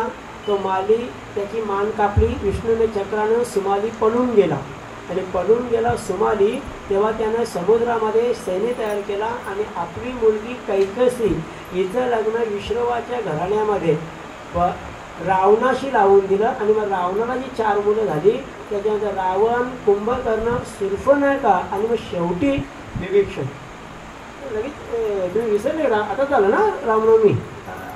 ही जी परंपरा आहे आपल्याकडे त्याच्यातली कैकसीची मुलं आहेत. ती कैकसी रावणाच्या पार्टीमध्ये रामरायांच्याकडे कैकई माता. त्या कैकई मातेनं त्यांना विचार कुठं चाललं आहे. म्हणजे मी स्वतःच कशाला चाललं आहे युद्धाला. मी पण येते. बायांचं काही काम नाही. बायाही फक्त आपल्या कोळवांच्या शिवा द्यायच्या. तिकडे काही येऊ नको तू. नाही मी येणार. आणि मग ती गेली. युद्ध सुरू झालं. स्वर्गामध्ये युद्ध. देवांना मदत करायला जायची ही मंडळी. युद्ध सुरू आणि सुरू करताना इकडून बाण सोडतो तिकडून बाण सोडतो आणि शत्रू पक्षानं बाण असा सोडला की त्या दशरथ राजाच्या रथाच्या चाकाला लागला. चाक आता राजा दशरथ खाली पडणार इतक्या तिने उडी बाहेर टाकली आणि त्या चाकाचा असा आज समांतर धरला. स्थिर राहिला रथ आणि बाण मारता मारता मारता राजा दशरथ जिंकला. स्वर्गात जिंकला. जिंकल्यानंतर राजा दशरथ बदलला. बायको कुठे गेली. तरी मी हिला आणत नव्हतो. गेली कुठं. उगाच कुठे मिली असेल काय सांगायचं तिच्या बापाला. असं टेन्शनमध्ये आला. रथाच्या खाली उतरला. बघतो ते चाक तुटले. मला का स्थिर आहे. स्थिर का म्हणून त्यांनी पाहिलं नाही. अरे काही बाहेर काय बरं झालं तुला आणलं मी म्हटले होते ना मी तुमच्याबरोबर यायला तयार आहे. मी वाचवले का ना तुम्हाला. मी प्रसन्न आहे. माग तुला जे मागशील त्या 2 गोष्टी दे. ते म्हटलं इथं नको आपण घरी गेले आम्हाला. आणि मग ती कैकई माता खाली आली मृत्यूलोकात. नंतर पुढे जाऊन त्याला त्या यज्ञातून मुलं झाली. यज्ञातून मुलं होऊन ती मोठी झाली. आणि मोठी झाल्यानंतर त्यांची लग्न पण झाली. लग्न झाल्यानंतर त्या रामरायाला गादीवर बसवण्याची जेव्हा तयारी झाली. उद्या रामराया गादीवर बसणार अशी तयारी झाली. सगळं नगरी अयोध्या नावाची सजली गेली. सगळ्यांना आनंद झालाय. इतक्यात एका म्हातारीने तिच्या कानात कुजबुजली. मग तुझ्या पोराला का झेंडावंदन करायला ठेवले. तुझे पोरा एका बॅनरच लावायचं का. तू जिंकून नसतं दिलं काय पोरं झालीस ती की यांना तुझी ताकद म्हणून यांना राज्य मिळणार आहे. आणि तू विसरली का. तुला तुझ्या नवऱ्याने तिकडे 2 वर मागायला सांगितले ते. मला काय सांगायचं म्हणून तुम्हाला सांगता बाई साहेब मी तुमच्यावर झेंडा घेऊन असते म्हणून. तुझ्या पोराने का लादी पुसत बसायचं का. त्या रामाच्या मागे लागायचा. तू आवडती राणी. मग तुला काही समज नाही का. कैकईच्या कानात तिने सांगितलं ना मग त्याला पटलं. कानात सांगणारी माणसं फार डेंजर असतात. खरंच ठेव फार डेंजर. एक कानात असे घालतात ना. काही मातेने भाषा बदलली. आधी रामराया वनात गेला पाहिजे आणि माझ्या त्या मुलाला तिने मागताना असं मागितलं भरताना राज्य मिळालं पाहिजे. आणि रामराया 14 वर्ष वनात गेला पाहिजे. राजा दशरथाची इच्छा नाही पण घराण्याची परंपरा हित करणाऱ्यांची असल्या कारणानं त्यांनी म्हटलं रघुकुल रीती सदा चली आई प्राण जाई परिवचन न जाई राम सिया राम जय जय राम. आमच्या घराण्याची परंपरा नाही द्यावं तर अंगावर येईल. आणि म्हणून प्रभू रामचंद्रांना वनात जावं लागलं. देवाला वनात पाठवणारी आईला कशी काही चांगली आई म्हणत. तरी प्रभू रामचंद्र रावणाला मारून आल्यानंतर पहिल्यांदा कौशल्या माता सुमित्रा माता यांच्या दर्शनाला नाही गेले. या अगोदर कैकई मातेच्या दर्शनाला आले. का आले असतील. कारण ती चांगली आई आहे. का चांगली असेल. तिने तर देवाला वनात पाठवलं. वरती दिसतं त्याच्यावर जाऊ नका. आत्मातल्या गोष्टी ऐकून घ्या. अशोकपती नावाच्या राजाच्या दारामध्ये धौम्य ऋषींचे शिष्य रत्न ऋषी येत होते. त्यांची सेवा ही कैकई करायची. आणि कैकईने जी सेवा केल्यामुळे तो प्रसन्न झाला आणि म्हटला जा अयोध्येचा राजा दशरथाशी तुझं लग्न होईल. पण त्यांच्या घराण्यामध्ये राजा दशरथ मरण पावल्यानंतर त्यांच्या राजगादीवर 14 वर्षापर्यंत कोणीही राजा जर बसला तर अयोध्येचा नाश होणार आहे. आणि म्हणून त्या गादीवर कोणीही राजा बसू नये याच करता तू त्या घरात जावं आणि कोणाला 14 वर्ष गादीवर बसू देऊ नको.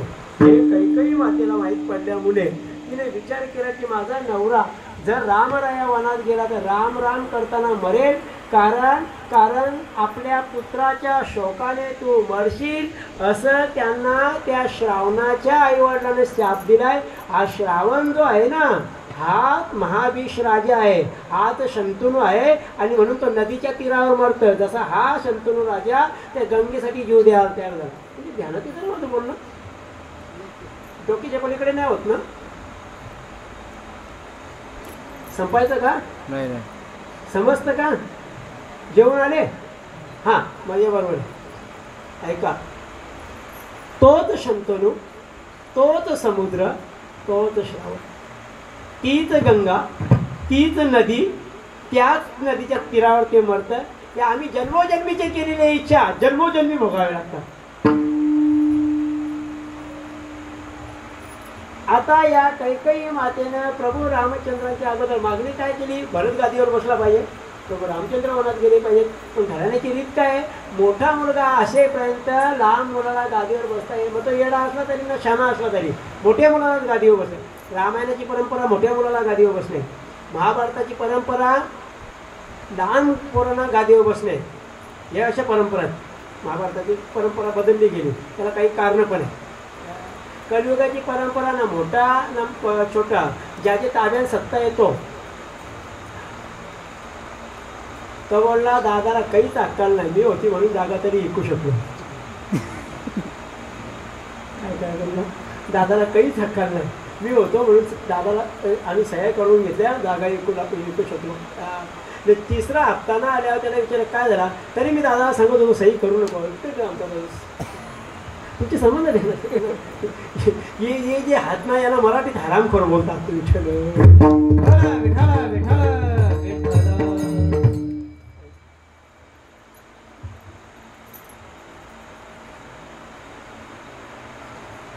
ती काही माता तिनं प्रभू रामचंद्रांना वनात 14 वर्ष पाठवून त्या गादीवर बसू दिलं नाही.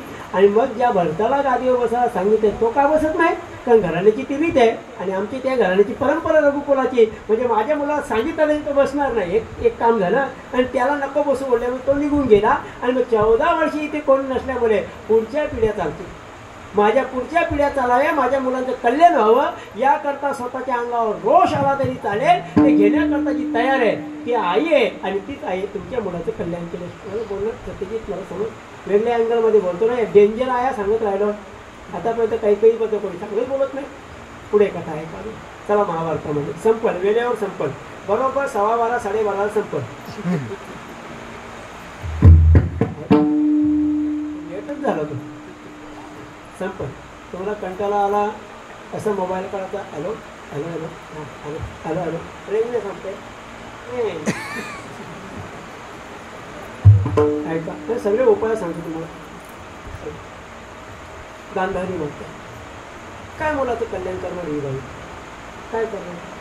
तिच्या गांधारी मातेला गर्भ जेव्हा राहिला ना 2 वर्ष झाली, 2 ते गर्भ काही प्रज्वलित होत नाही, टिकत नाही, त्याला वाढ होत नाही. म्हणून तिने केलं काय? पोटावर मारलं तर गर्भच पाडलं. लोखंडासारखा ते गर्भ. व्यासांनी त्याचे 101 तुकडे केले आणि 101 तुकडे तुपामध्ये ठेवायला सांगितले. 2 वर्षी त्यांचा सांभाळ करा म्हणजे ते मोठे होते. जसं एखादं फळ झाडावरून तोडल्यानंतर त्याच्या प्रक्रिया करून आपण त्याला पिकवतो ना तसे. आता त्याला 101 मुलं होणार. त्याच्यातला पहिला मुलगा होता दुर्योधन आणि शेवटची मुलगी होती दुष्यला, जी जयंद्रथाला दिली गेली आणि महाभारताच्या युद्धाला खऱ्या अर्थाने प्रारंभ झाला. आता हा दुर्योधन एकच आहे मोठा, बाकी मग दुर्योधन दुःशासन हे सगळी मुलं त्यांच्या आहेत 100 आणि युद्ध सुरू झालं. युद्ध का सुरू झालं? त्यांच्या प्रॉपर्टीचा वाद होता. महाभारत काय पटलं काय तुम्हाला किती पटतं बघा. कौरव आणि पांडव 2 भावांची 2 पोरं ईर्ष्यावल्या भांडणं. लहान भावाचे राज्य केला, मोठ्या भावाला नेतृत्व घेतले. आता राज्य तुमच्या बापासला आम्ही दिला होता, आमच्या बापाच्या डोळ्यांना दिसत नव्हता म्हणून आता आम्हाला भेटला पाहिजे. आम्ही आता 100 जण आहोत. मग पांडव म्हटलं जाऊ दे ना, कशाला मारामारीनं भांडणं, आम्हाला 5 गावं तरी द्या. मग दुर्योधनाने द्यायला पाहिजे होती की नाही? द्यायला पाहिजे की नाही सांगा. देव तर दुर्योधन कसा असेल? दुर्योधनने का दिली माहिती, का नाही दिली माहिती का? ते 5 गावं अशी मागितली ती 5ही गावं टोल नाक्यावर उभी होती. म्हणजे त्यांच्या गावात जायला तिथूनच जायला रस्ता होता, दुसरा रस्ताच नव्हता. मग कुठून काय बाकी काम काय करते ते? म्हणून सूर्योदय असं म्हटला, सुईच्या टोकावर राहील इतकी माती पण तुम्हाला देणार आहे. टोकावर म्हणजे वरच्या टोकावर, मागच्या नाही. मागी टोक असं त्याला होल असतं ना दोरा टाकण्याकरता, त्या होलामध्ये थोडासा तग राहू शकतं. म्हणून ती पण नाही, टोकावर राहील एवढी जागा देणार नाही. इथून वादाची सुरुवात झाली. कशा करता वाद सुरू झाले या भावांमध्ये? मारामारी काही जमिनीसाठी. कौरव मेलं, पांडव जिंकल्यानंतर काही वर्ष झाली. ते पांडवांना झोपताना स्वप्न पडू लागलं. कोणी भूत्या लागला, कोणी छाती दाबू लागला त्यांना. आणि मग ते म्हटले काहीतरी गडबड आहे. मग समजला आपण भगवंतांना मारले, आपल्या गुरुजनांना मारले, वडीलधाऱ्यांना मारलं. आपल्या मुलं अनेकांच्या स्त्रिया विधवा झाल्या. ते पाप आपल्याला भोगायला लागते. मग ते पाप भोगण्याकरता पाप घालवण्याचं साधन काय? चला तीर्थाला, तीर्थयात्रेला निघालं. ज्यांनी आपल्या सख्या काकांच्या पोरांना मारलं आणि राज्य मिळवलं, ज्यांनी आपल्या सख्या काकांच्या पोरांना मारलं आणि राज्य मिळवलं, त्या माणसांना स्वप्नामध्ये काही ना काही भयानकता दिसायला लागली. आता त्यांना ते राज्य जर भोगता येत नसेल तर मारामारी करून काय फायदा झाला? तर बोलणं तुम्हाला समजतं ना, समजून घ्या या गोष्टी. मारामारी करून काय झालं? काही उपयोग नाही. मग का काय द्या? आणि धर्मस्य तत्व निहितम गोया, त्या अधर्माने चालल्या, त्या अधर्माचा नाश करण्याकरता चाललो. आणि म्हणून त्याला स्वतःचे त्या गंधारीची मुळे एक मेला. एक मुलगा शिल्लक होता, एक दुर्योधन म्हटला मला अमर बनायचं आहे. त्याला अमर तर होशील की नाही माहीत नाही, पण तुझ्या आईने तुला अख्खं बघितलं ना, तिची दृष्टी तुझ्या अंगावर जिथे पडेल ना, तर भीमाची गदा पडली तरी तू मरू शकत नाही, कोणीच तुला मारू शकत नाही. ज्या आईनं आपल्या नवऱ्यासाठी, ज्या बाईनं आपल्या नवऱ्यासाठी, नवरा आंधळा आहे म्हणून त्याला न पाहता डोळ्याला पट्टी बांधली, त्याच बाईनं आपल्या मुलासाठी आई म्हणून आयुष्यात एकदा पट्टी सोडली. जर तिने पट्टी सोडली नसती तर पतिव्रतांच्या यादीमध्ये आम्हाला तिचं नाव टाकावं लागलं असतं.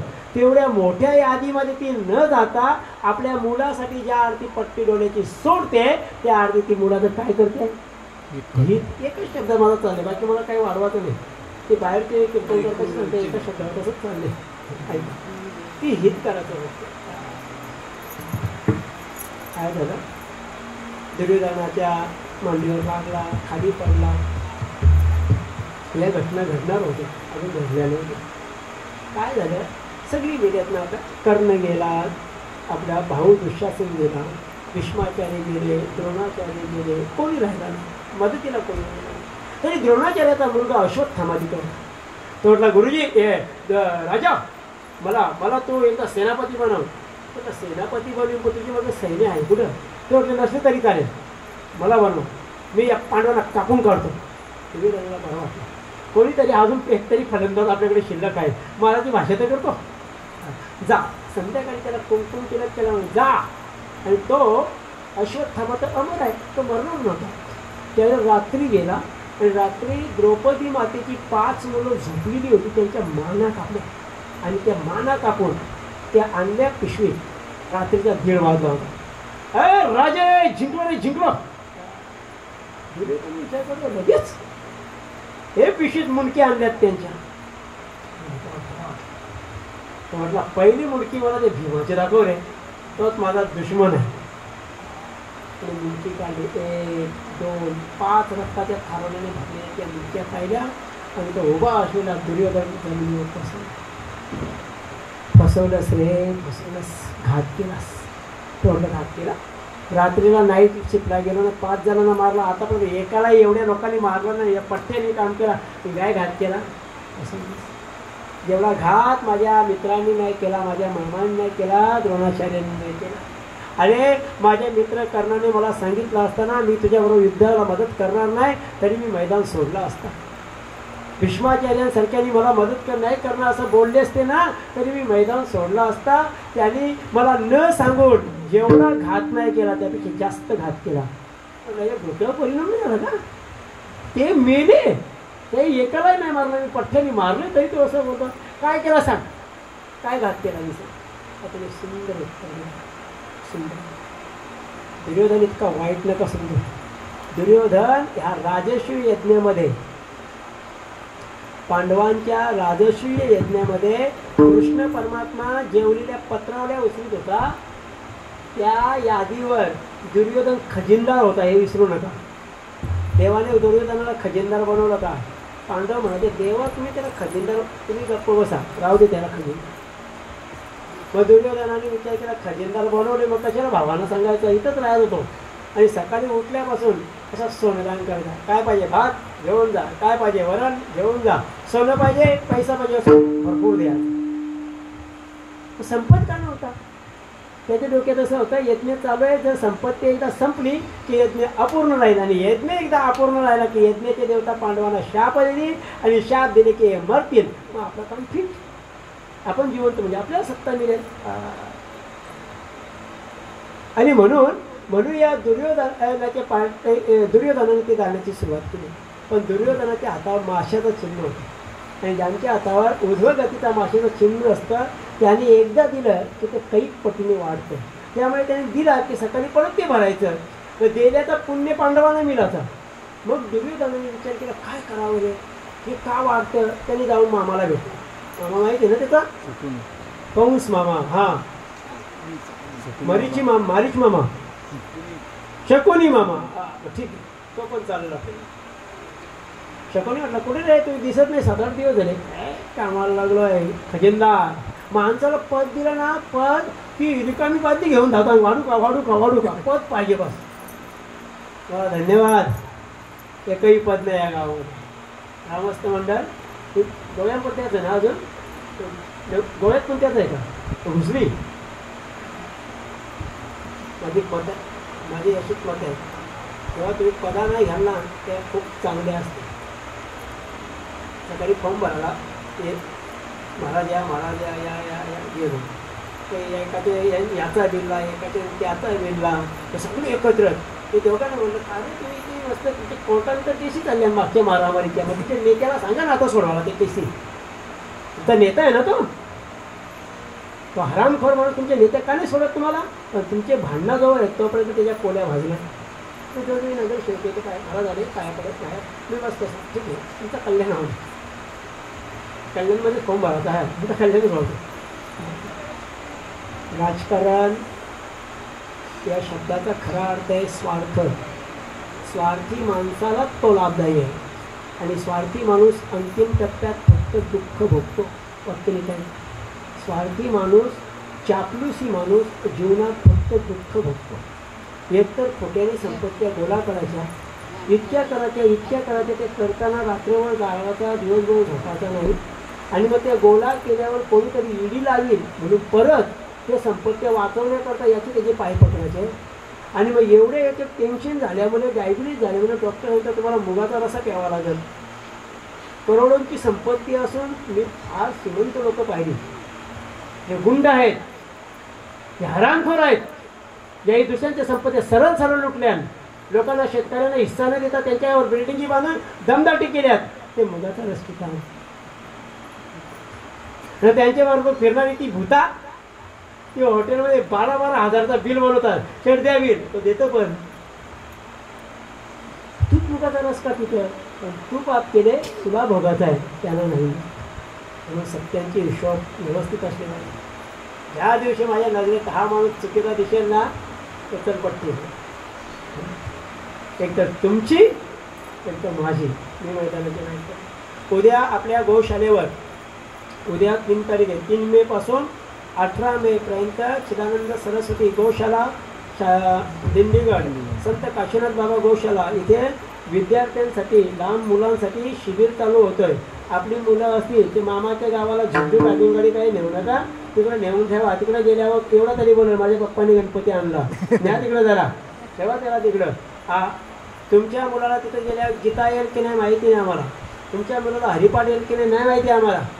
तुमच्या मुलाला तिथे गेल्यावर कोणाच्या पाया पडायचं की येईल नाही माहिती आम्हाला. पण तुमच्या मुलाला तिथे गेल्यावर 2-3 किलो वजन वाढेल या आमची खात्री आहे. कारण तिथे खायला भरपूर आहे. त्या गौशालेचा अध्यक्ष आहे. हां तुम्हाला माहीत नसेल मी भिवंडीतला आहे. माझा प्रश्न ठेवले त्या वजनदार माणसांची जाऊन आहे. मी अध्यक्ष आहे. आता तिथे अध्यक्ष नाव कोणाची नसतात. चिदानंद सरस्वती संस्थापक. मी सांगितलं एकाचं नाव टाकायचं नाही. कशा टाकायची ते नावं काय काम आहे त्या नावांचं. नाव जोड्या नाव जोडणारे म्हणजे मी नाव जोडतो तसं. जर आपलं नाव घेतलं आपल्याला बरं वाटतं मग देवाचं नाव घेतलं देवाला नाही बरं वाटणार का.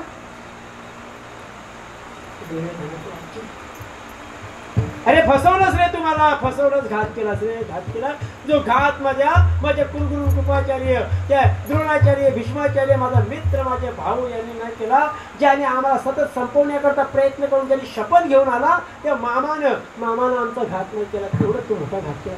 काय केलं काय.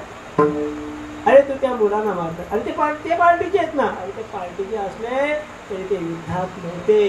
तुम्ही धरत वाटते. आम्ही पांडव आणि कौरव युद्ध करत असताना आमची पोरं युद्धात होती ती मेली. आम्हाला वाईट वाटत नाही. या पांडवांच्या घरातला अभिमन्यू आम्ही 6 जणांनी मारलाय. आम्हाला वाईट वाटत नाही कारण तो युद्धात आहे. ही द्रौपदीची पोरं या द्रौपदीच्या नादी आम्ही लागलो. तिला मांडीवर बस आम्ही धर सभेत बोललो. त्याचं वाईट नाही वाटत आम्हाला. या गोष्टीचं दुःख झालंय की ती पोरं या युद्धात नव्हती. आमच्या भांडणामध्ये ती कुठंच नव्हती 18 दिवसामध्ये आणि तरी देखील तुम्ही त्यांना मारलं. याचंही वाईट वाटत. वाईट वाटतं पाहिजे तुला. अरे ती युद्धात नव्हती तरी तू त्याला मारलं तरी याचंही वाईट वाटत नाही. दुःख याचं वाटतं की ती शेवटची मुलं होती आमच्याकडे की आमच्या वंशाला कुरुवंशाला चालवणारी होती. आता आमच्या वंशामध्ये आम्हाला काही मुलं होणार नाही. पांडवांनाही मुलं होणार नाही. आता काही मुलं होणार नाही. शेवटची मुलं होती तू आमच्या वंशाची वेल छेदलीस तोडलीस आणि म्हणून तू आमचा घात केस. कोण बोलतो. दुर्योधन. तर दुर्योधनाला विचारलं का रे दुर्योधना एवढे चांगले विचार का आलं तुमचं. तुम्हाला समजतं. आपली भाषेत सांगू का दुर्योधन काय बोलला. दुर्योधन असा बोलला की त्या जावांचा भांडण झाला तर त्या आईनं त्या पोरीला फोन करून सांगितला बघ काकीचा ना आमचं कालपासून झाले पण उद्या जरी तो कधी आली ना तर काकीची तर पण जात जा ना आपले पण घरा येत जा. असा दुर्योधनाला बोलायचा. समजली का भाषा. विठ्ठल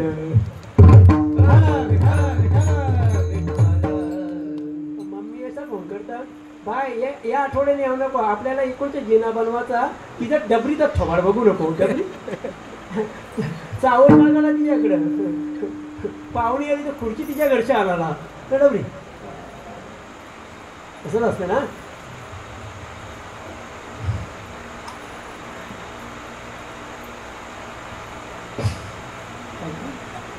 दुर्योधना तुझ्या डोक्यात हा विचार चांगला का आला. त्याने एकच उत्तर दिलं.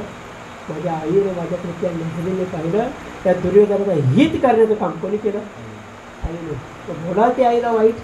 आणि म्हणून तुकोबाराय म्हणता की ती आई त्या मुलांचं कल्याण करते हित करते. कशाच्या माध्यमातून म्हणजे तिला लाभ नाही लोभ नाही. ती प्रेम करते मनापासून. दुसरं जण बोला.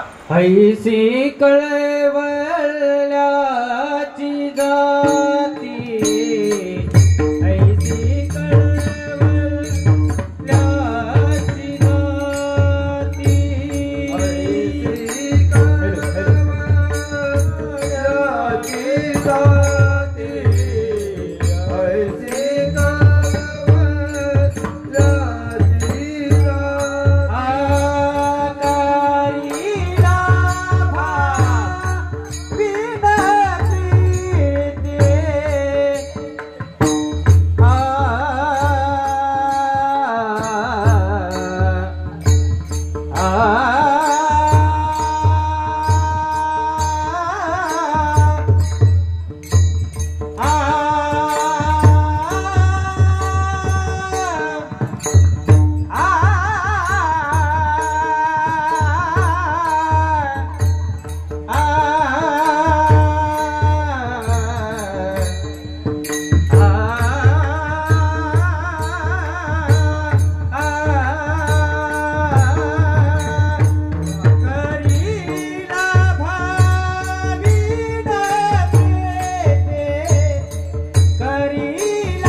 हरि बोल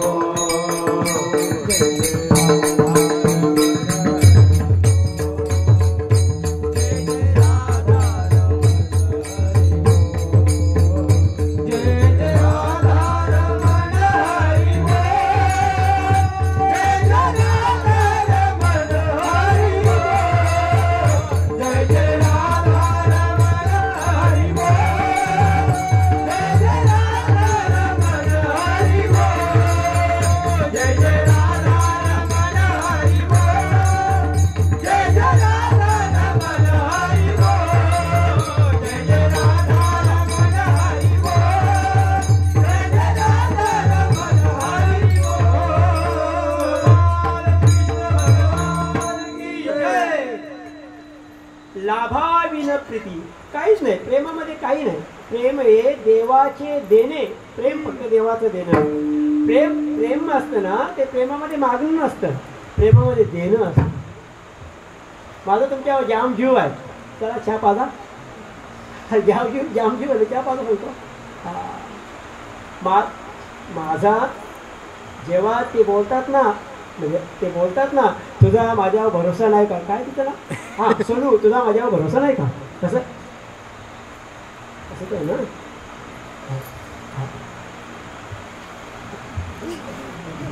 हां असंच आहे ना.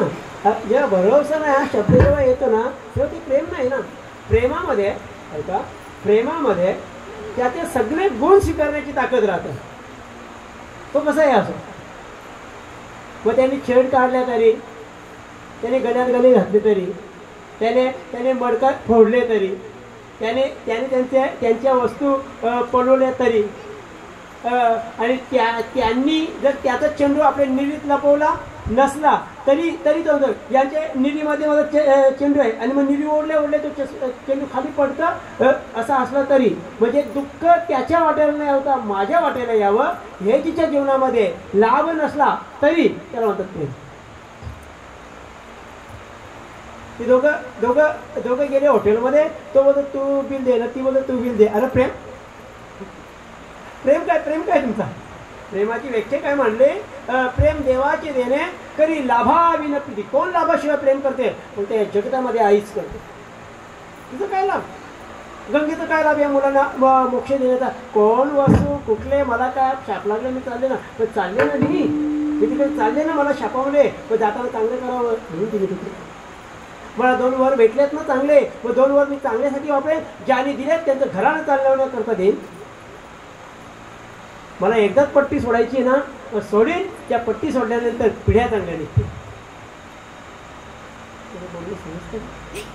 मी तशा पद्धतीत कीर्तन करत नाही, मी वेगळ्या पद्धतीत कीर्तन. आज माझा अँगल वेगळा आहे, कारण मला या गावाला वेगळी दिशा सांगायची. गाव फार वेगळं असलंच पाहिजे. काही वर्षानंतर इथून लोक आदर्श घेतील नाही, ते लोकच बरोबर आहे. एकतरी विनोद सांगितला मी तुम्हाला, थोडा गप्पा टप्पा हसून जाणार लोक, तर हित करणारी लोक नाही आहेत. हित सांगणारी माणसं पाहिजेत आणि हित करणारी करी लाभाविन प्रीती. लाभाशिवाय तिला काय अपेक्षा नाही. ये जा रे दुकानात जा आणि तो नाही जाणार मग साखर आण, थोडीशी तू पण खा, त्याला दे पण त्याच्याबद्दल अपेक्षा नाही. काळीची अपेक्षा नसणं हे आईचं काम. हे काम म्हणजे तिथं ते हित आहे कोणाचं, ती करते. म्हणजे हित करण्याकरता त्याची मैत्री असली पाहिजे.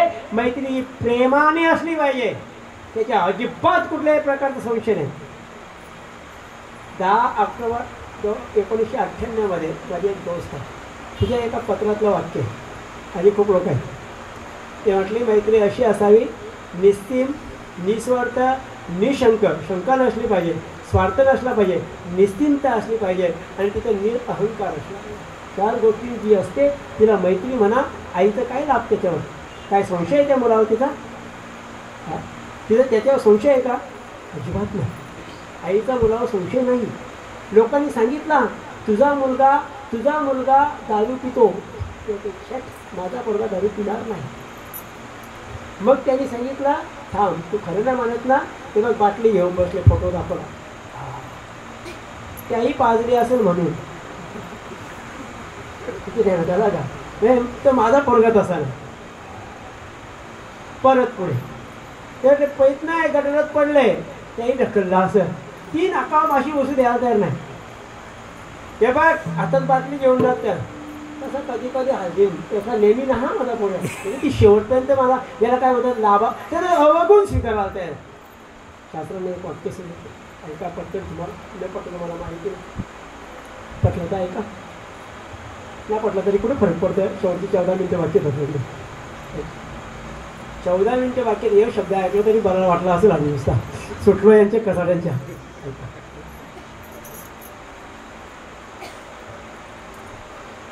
दूतमच मांसम मदिराचे वेशा मृगयात चौर्य परदार सेवा 7 गोष्टी केल्या.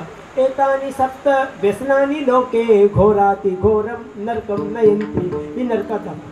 कोण कोण दूतकर्म पत्ती खेळणारी छकडा खेळणारी सगळी तर त्याच्यात येतात. पैज लावणारी हे कोण आहे नरकात झाले. म्हणजे त्यांनी मांसम सांगितलं मांस खाणारी लोक नरकात जातात. हे तुम्ही नाही का मांस खाणारी तुम्ही कुठे खाला तुम्ही तर सप्ताह केला चांगला ते गावात किती मालकरी आहेत म्हणजे एक पण नाही. होईल होईल म्हणजे करतील ती बरोबर.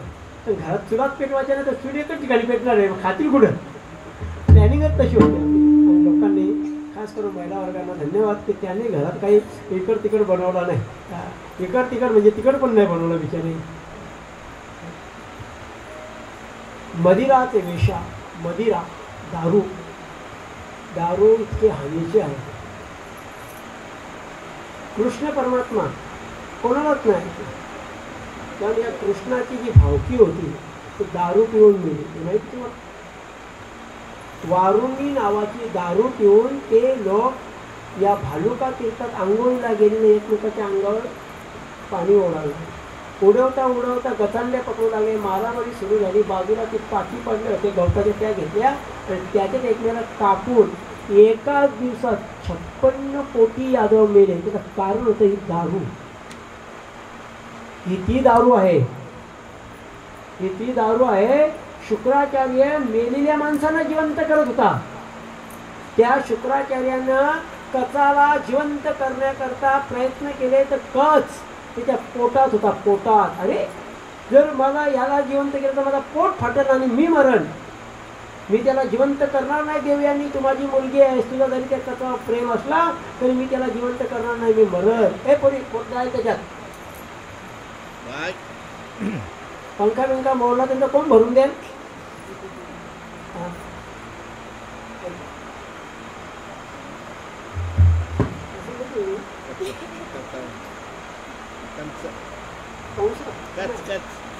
कच हा डोळे उघडले ना काही दिसतं मग मी डायव्हर्ट होतो. पण यही सांगता उघडा डोळे बघा आणि आता काय करा ते बघता हे निघाले कच. मग त्या कचाला त्याच्या पोटात कसा गेला. कचाला या शिष्याने मारलं त्याला जाळलं त्याची राख केली आणि राख केलेली दारूमध्ये टाकलेली. दारू कोण प्यायला शुक्राचार्य. दारू वाटी पोटात गेला तो कच आणि त्याला जर जिवंत केलं तर मी मरेन इतके हानी. त्या गावातल्या लोकांनी मला नका घालू काही काम नाही त्यांचा काही मला घालू. जेव्हा वेळ भेटेल तेव्हा स्वाध्यायाला जा. जेव्हा वेळ भेटेल तेव्हा बैठकीला जा. जेव्हा तुम्हाला वेळ भेटेल तेव्हा धननिरंकार अन्य संप्रदाय स्थिती जा. जेव्हा सप्ताह असे तेव्हा सप्त्यात 3 दिवस आपले पूर्ण वेळ द्या. शारीरिक मानसिक सगळी सेवा करा. तिथं काय टाकायचं व्यसन करू नका. जगामध्ये 2च माणसं सुखी आहेत. कोण 2 माणसं. निर्व्यसनी सदा सुखी. निर्व्यसनी माणूस सुखी आणि दुसरा निर्लज्ज सदा सुखी. निर्लज्ज बना आमचे पदरची आहे ना. त्या दिवशी मी आलो तारी पाहिजे तारी घ्यायला आलो तरी चर्चा मला तरी घेऊन जाईल आणि मला ना लाग त्याला घर दाखवायला आलो तारी तारीवाल्याचा धंदा होईल. त्यांचा पाऊस सुरू झाला 2-3 प्रसंग पाहिजे तसे घडले. ते बारच्या दुकानात शिरलो. बारवाला तेवढं मला एकदा तरी येणार माझ्या धंद्याकडे तेव्हा आपल्याला काय माहिती पितात खातात काय माहीत नाही. गेलो त्याच्यात तर दोन बेवडे बाहेर निघाले. पत्रिका द्यायला गेलो सप्ताहिक आपल्या कथेची. नावडी बेवडे असं घेणं गेलं बाहेर आणि माझा तो बरोबर होता तो मुलगा होता तिथं आणि तो मग गाडी बसलो मी निघल्यावर. तो राहिला हसायला काय झालं काय सांगू ते बेवडे काय बोलले माहिती आहे काय आपण तिथं येतात काय महाराज पण पितात त्याचं काही चुकीचं आहे का चुकीचं आहे का तुम्ही तिकडे शिकला तुम्ही पिता काय त्याला माहिती आहे का पण त्याही तो तर्क लावला ना. तुम्ही नाही पिली तर तुम्ही त्यांच्या बरोबर जरी बसले तर तुम्ही काय तुम्ही चोरी केली नाही तुमच्या मनात चोरी नाही तुझ्या बायकोने सांगितलं म्हणून तू एक गाय चोरून चाललंय बाकीचे 7 जण त्याचे बरोबर आहे पण ते पण कोण आहे चोर आहे.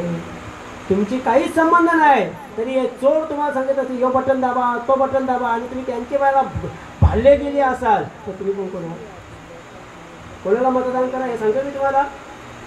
सगळे चोरत असतात. एक नेता मला समाजाने दाखवावा एक नेता की 5 वर्षांत तुमची संपत्ती 15 करोड रुपये कुठली शेतावर कामाला जाता रे तुम्ही काम तरी काय करता किती तास काम करता म्हणजे लुटालुटच आहे ना. आणि लुटाळू माणसं जीवनामध्ये कधी सुखी नसतो का सुखी नसतो कारण त्यांनी हिताच्या मार्गाने तो गेलेला नाही म्हणून. मग या मुलाने ती करते काय पोटात भार वाहते पोटी भार वाहे त्याचे सर्वस्वी सहे ऐसी कळवल्याची ती करी लाभावी न ते विठोबा रखुमाई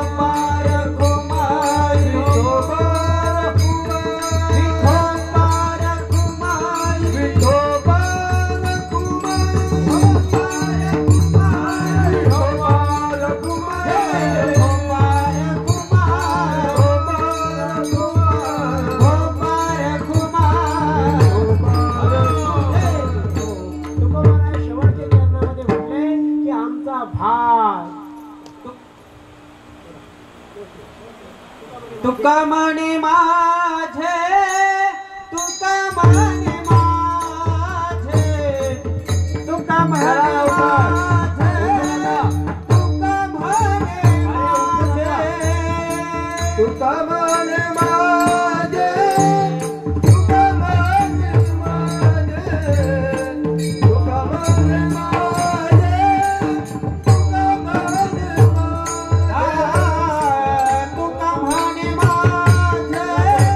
तुका म्हणे माझे तुका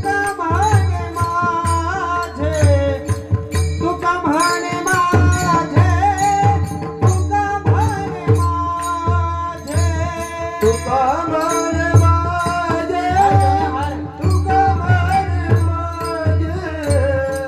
तुका म्हणे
माझा ओझा तुम्ही घ्या.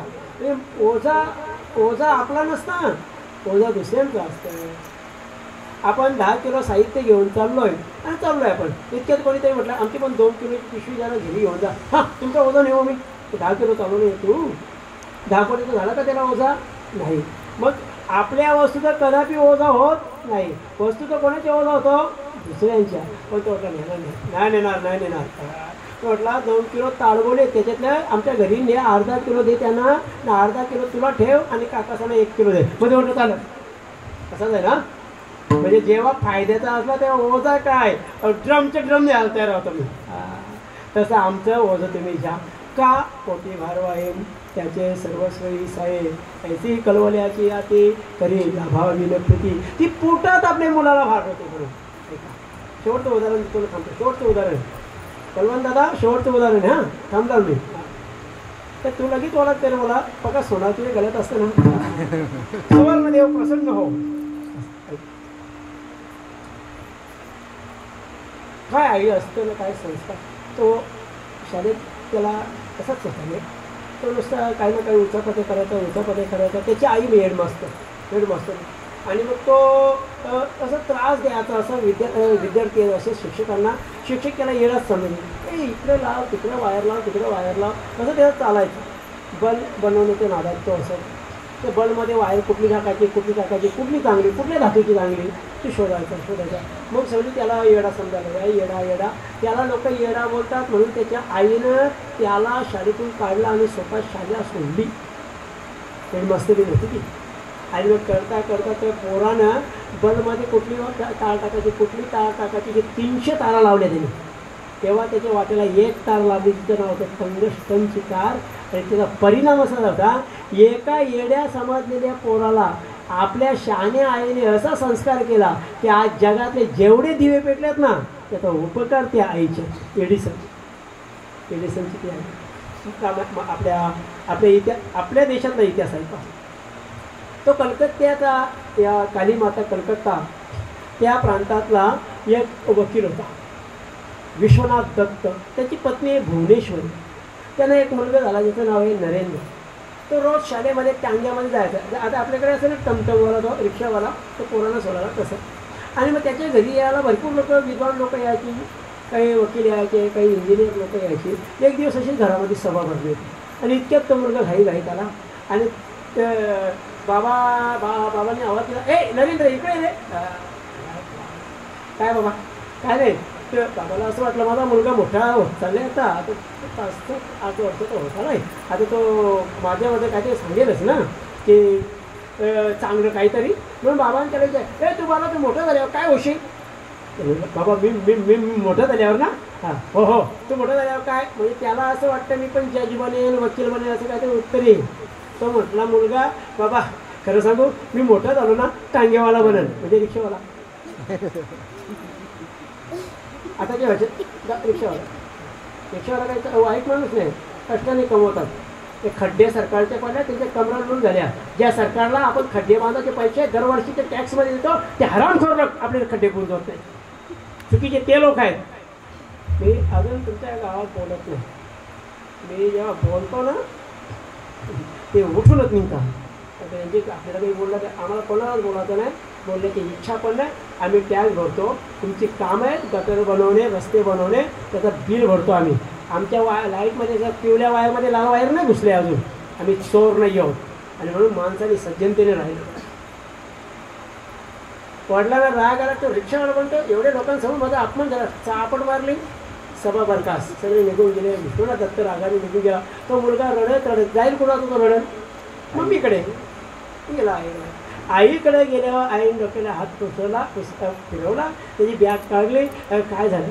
बाबांनी मारला. आणि बाबांनी मारला ना, मग तुझी चुकी असेल. मुलगा काय म्हटला, तू पण त्याचीच बाजूला बोलतो.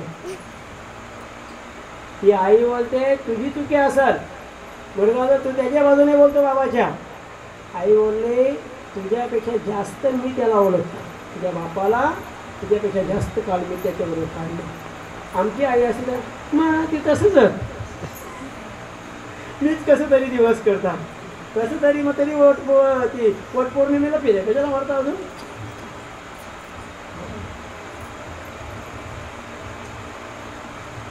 बायकोला इतकी आनंदात ठेवायची की तिला दुःखच वाटता कामा नये. हे पुरुषाचं कर्तृत्व आहे. आणि पतीला काहीच कमी पडू न देणं हे स्त्रीचं समर्पण आहे. याकरता लग्न आहे. पण लग्न लेट व्हायला लागले, त्यामुळे नवरा नवरी करील काय.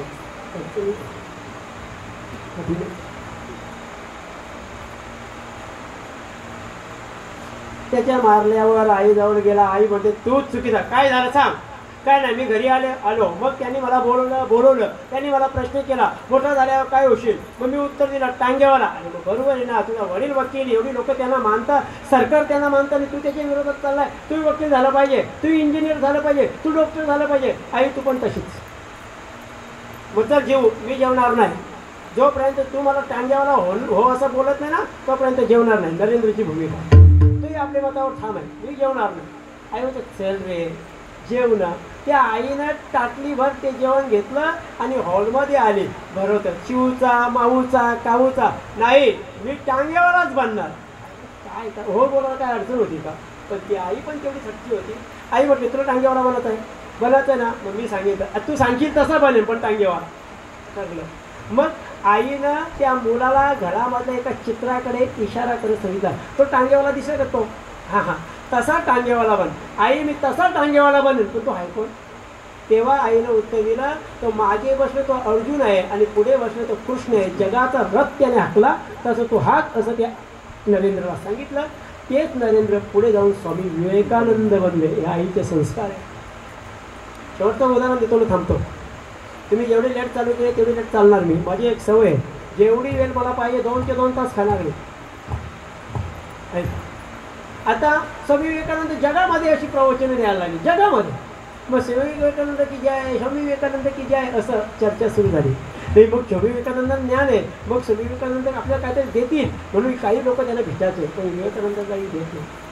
एक दिवस स्वामी विवेकानंदाने आपल्या आईची महती सांगितली, माझी आई किती श्रेष्ठ आहे, किती श्रेष्ठ आहे. अशी रोज प्रवचने देऊ लागली. एक व्यक्ती आली म्हटले, काय हो तुम्ही नुसते आई श्रेष्ठ का, बायको श्रेष्ठ नाही का या जगामध्ये, बहीण का श्रेष्ठ नाही का या जगामध्ये, आई आत्या का श्रेष्ठ नाही का, आई एवढी का श्रेष्ठ. स्वामी म्हटलं हे बघा आता मला तुमच्याला उत्तर काय देता येणार नाही, तुम्ही उद्या गेला कशा करता आलात, तर तुम्ही बोलवलं ना मला. अरे यासाठी बोलवलं काय, आई श्रेष्ठना काय घेऊन बसला, मला एक जादू येते. म्हणजे काय, मला ना एखाद्याने आपल्या पोटाला दगड जर बांधला आणि माझ्या डोक्याच्या फेट्यानं त्याला जर बांधून घेतला, 8 दिवस जर दगड तसाच ठेवला, बघितला पण नाही, फक्त बघायचं नाही बस, तो दगड 8व्या दिवशी उघडल्याबरोबर प्युअर सोन्याचा बनतो. स्वामी विवेकानंद विश्वास. तेव्हा म्हटलं मला कशाला माणूस शोधता तुम्ही, मी आहे ना तयार. ये मग उद्या सकाळी 8 वाजता पोचला. स्वामी विवेकानंद ध्यानस्थ होते. विवेकानंद स्वामीजी आलो. म्हणजे कशा करता, काय नाही सांगितलं का मला दगड पोटाला सोन्याचा 8 दिवस. हां पटलं.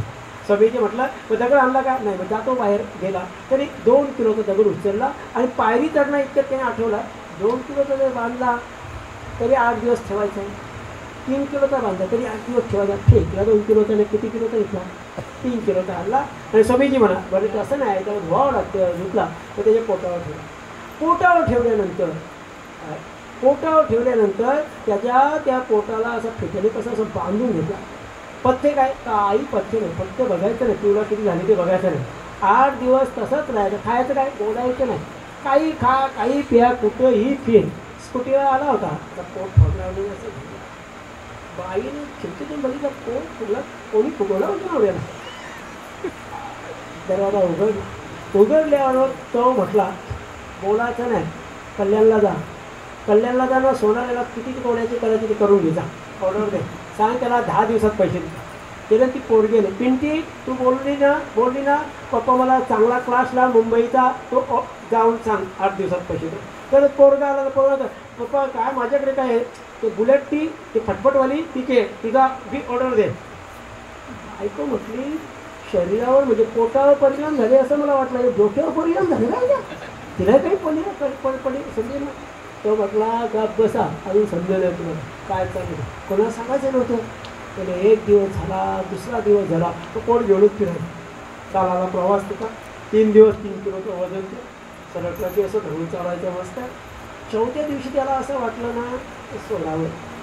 तो परत ती पेंटीचा क्लास, मुलाची पटपटी, मशाला जत्रेला जायचा, ते एकमेकांना जागा घ्यायची, हे डोक्यात सगळा. माणसाला पैसे यायचे अगोदर नाही बिला तयार असतं ना कधी, आणि त्यांनी सुरू केलं. आणि बायकोची गंठण त्याला रोजचे पण आठवायचे. 6व्या दिवशी त्याला असं वाटलं बस नको स्पॉट. त्रास व्हायला लागला त्याला, चालून बसून ते घेऊनच जायला लागायचं. आणि मग कसा तरी 8वा दिवस उजाडून सकाळी 6 वाजता स्वामीजी आलो. कशा करता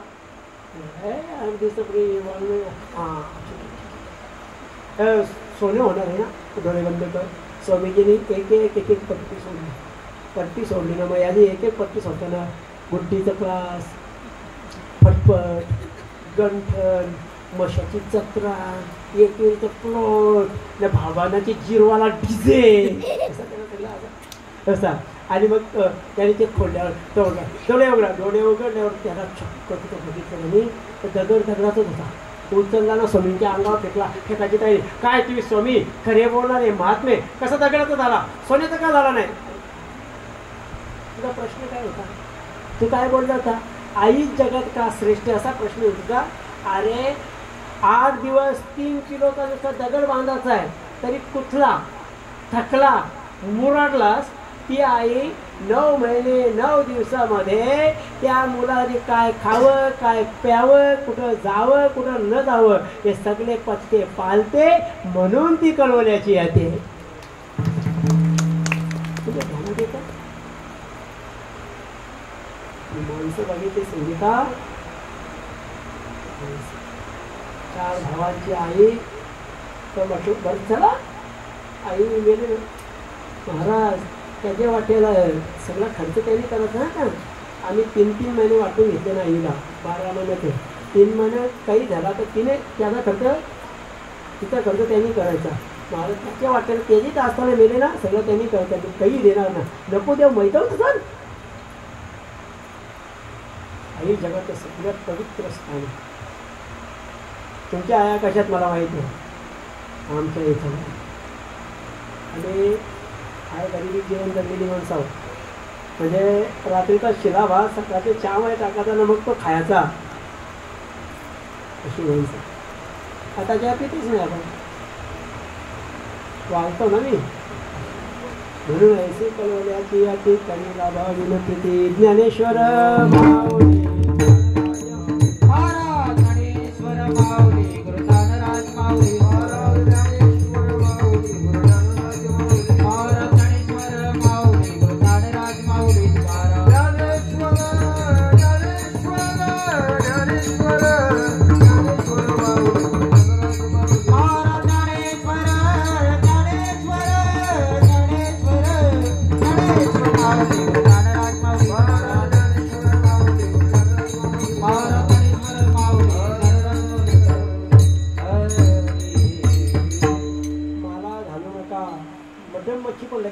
नका, पण व्यसनं मात्र सोडा. व्यसनं नसलेली माणसं सुखी राहू शकतात. बाकी एक पिंजलेली लोक नसतात. वाईटातून घेऊ नका आणि जर तुम्हाला वाईट वाटला तर लगेच सोडा. 2 सूचना करतो मी थांबतो. काशी, गया, प्रयाग, अयोध्या सत्यात यासाठी नाही बोललो, बल्कि सत्य आपला प्रचार करतो. इथे पिंडदान करण्याकरता सोहळ्याला चाललो मी. आपल्या पूर्वजांच्या निमित्ताने काही पिंडदाने असतात, करायची असतात. त्याकरता काशी, गया, प्रयाग, अयोध्या या यात्रेला मी जुलै महिन्यामध्ये चाललो आहे. तिथे काळाची सुरुवात झालेली आहे आणि ऑक्टोबर महिन्यामध्ये चारधाम यात्रेला मी चाललो आहे. जर कोणाला यायचं असेल या, आग्रह अजिबात नाही. तर एकदा आला तर पुढच्या वेळी नक्की बोला, भारत अगली बार नाही, ते नाही जमणार, नाही नक्की बार नाही जमणार, पुन्हा कधी ते पण नाही जमणार, पुन्हा येईल मग. असा एक आनंद घ्या. पुन्हा एकदा ग्रामस्थ म्हणजे कीर्तन घ्या. त्यांच्यासमोर नतमस्त होतो. पिठाबाईच्या जवळ आम्ही जेव्हा आलो बंधू भावना घेऊन त्या बोलल्या की मला सप्तपदी यायला जमला असता तर फार बरं झालं असता, पण तिथे ते भाग्यात नव्हतं. पण जाताना त्यांच्या त्या भावना होत्या. मग त्या भावना पुढे नक्कीच पुढच्या काळात आणि प्राप्त होत असतात. पुन्हा एकदा तुमच्या सगळ्यांच्या आशीर्वादाच्या अक्षता माझ्या डोळ्यावर पडत असं एक सहभाग व्यक्त करतो. तुमचं जीवन जसं सज्वळ, सुंदर, शांत आहे तसे माझं जीवन व्हावं याकरता तुमच्या आशीर्वादाची अक्षता माझ्या डोळ्यावर पडून माझं जीवन सुजलाम सुफलाम व्हावं असं एक सहभाग व्यक्त करतो. गायकांनी, वाजवणारे, विनेकरांनी आणि तुम्ही सगळ्यांनी सहकार्य केलं याबद्दल एक धन्यवाद देतो. उद्या 3 मेपासून 18 मेपर्यंत गोशाला, दिंडीगड, भादवड, सोनाली या ठिकाणी आपल्या सप्त्याचं आयोजन करण्यात आलेलं आहे. दरवर्षीचे शिबिर असतं. उद्या सदानंद महाराज त्या ठिकाणी 11 वाजता सकाळचे सत्रात येणार आहे. दर्शनाचा योग तिथे येणार आहे. आणि ज्यांना असं वाटतं घरात कटाला येतं, हे पोराला कटकट करतात शाळेत सुट्या लागल्या ना, त्या बायाही काही विचार करायचा ना, आपली लुगडी आहे उचलाची पिशवी तिथे जायचा, मस्त सकाळचा दूध, चहा, नाश्ता, आज कांदे लगेच ती भजी सांगू का सगळे ना बघा त्या सगळंच असतं. तर दुपारचे मस्त रूममध्ये जाऊन झोपायचा, संध्याकाळी हरिपाठ ऐकायचा, नाही बोलता आला तरी असं नुसतं तोंड हलवायचा, जेवायचं मस्त झोपा. 15 दिवस तिथे राहा, म्हणजे पोराला पण तुमची कटकट नाही ना, तुम्हाला बी त्यांची कटकट नाही. आणि आता काही तुम्हाला कोणी लग्नाला बोलवणार नाही, लग्न संपली. शुक्र आणि गुरुचा असं झाला आहे, लग्न संपलेली आहेत. आता इतर लग्न आहे ते ब्राह्मण देतील, ते देतील, त्यांची पद्धत आहे. पुन्हा एकदा या ठिकाणी तुमच्या भावना व्यक्त करतो आणि थांबतो. विठ्ठल जय जय जय विठ्ठल जय जय विठ्ठल जय विठ्ठल जय जय विठ्ठल. आ बोले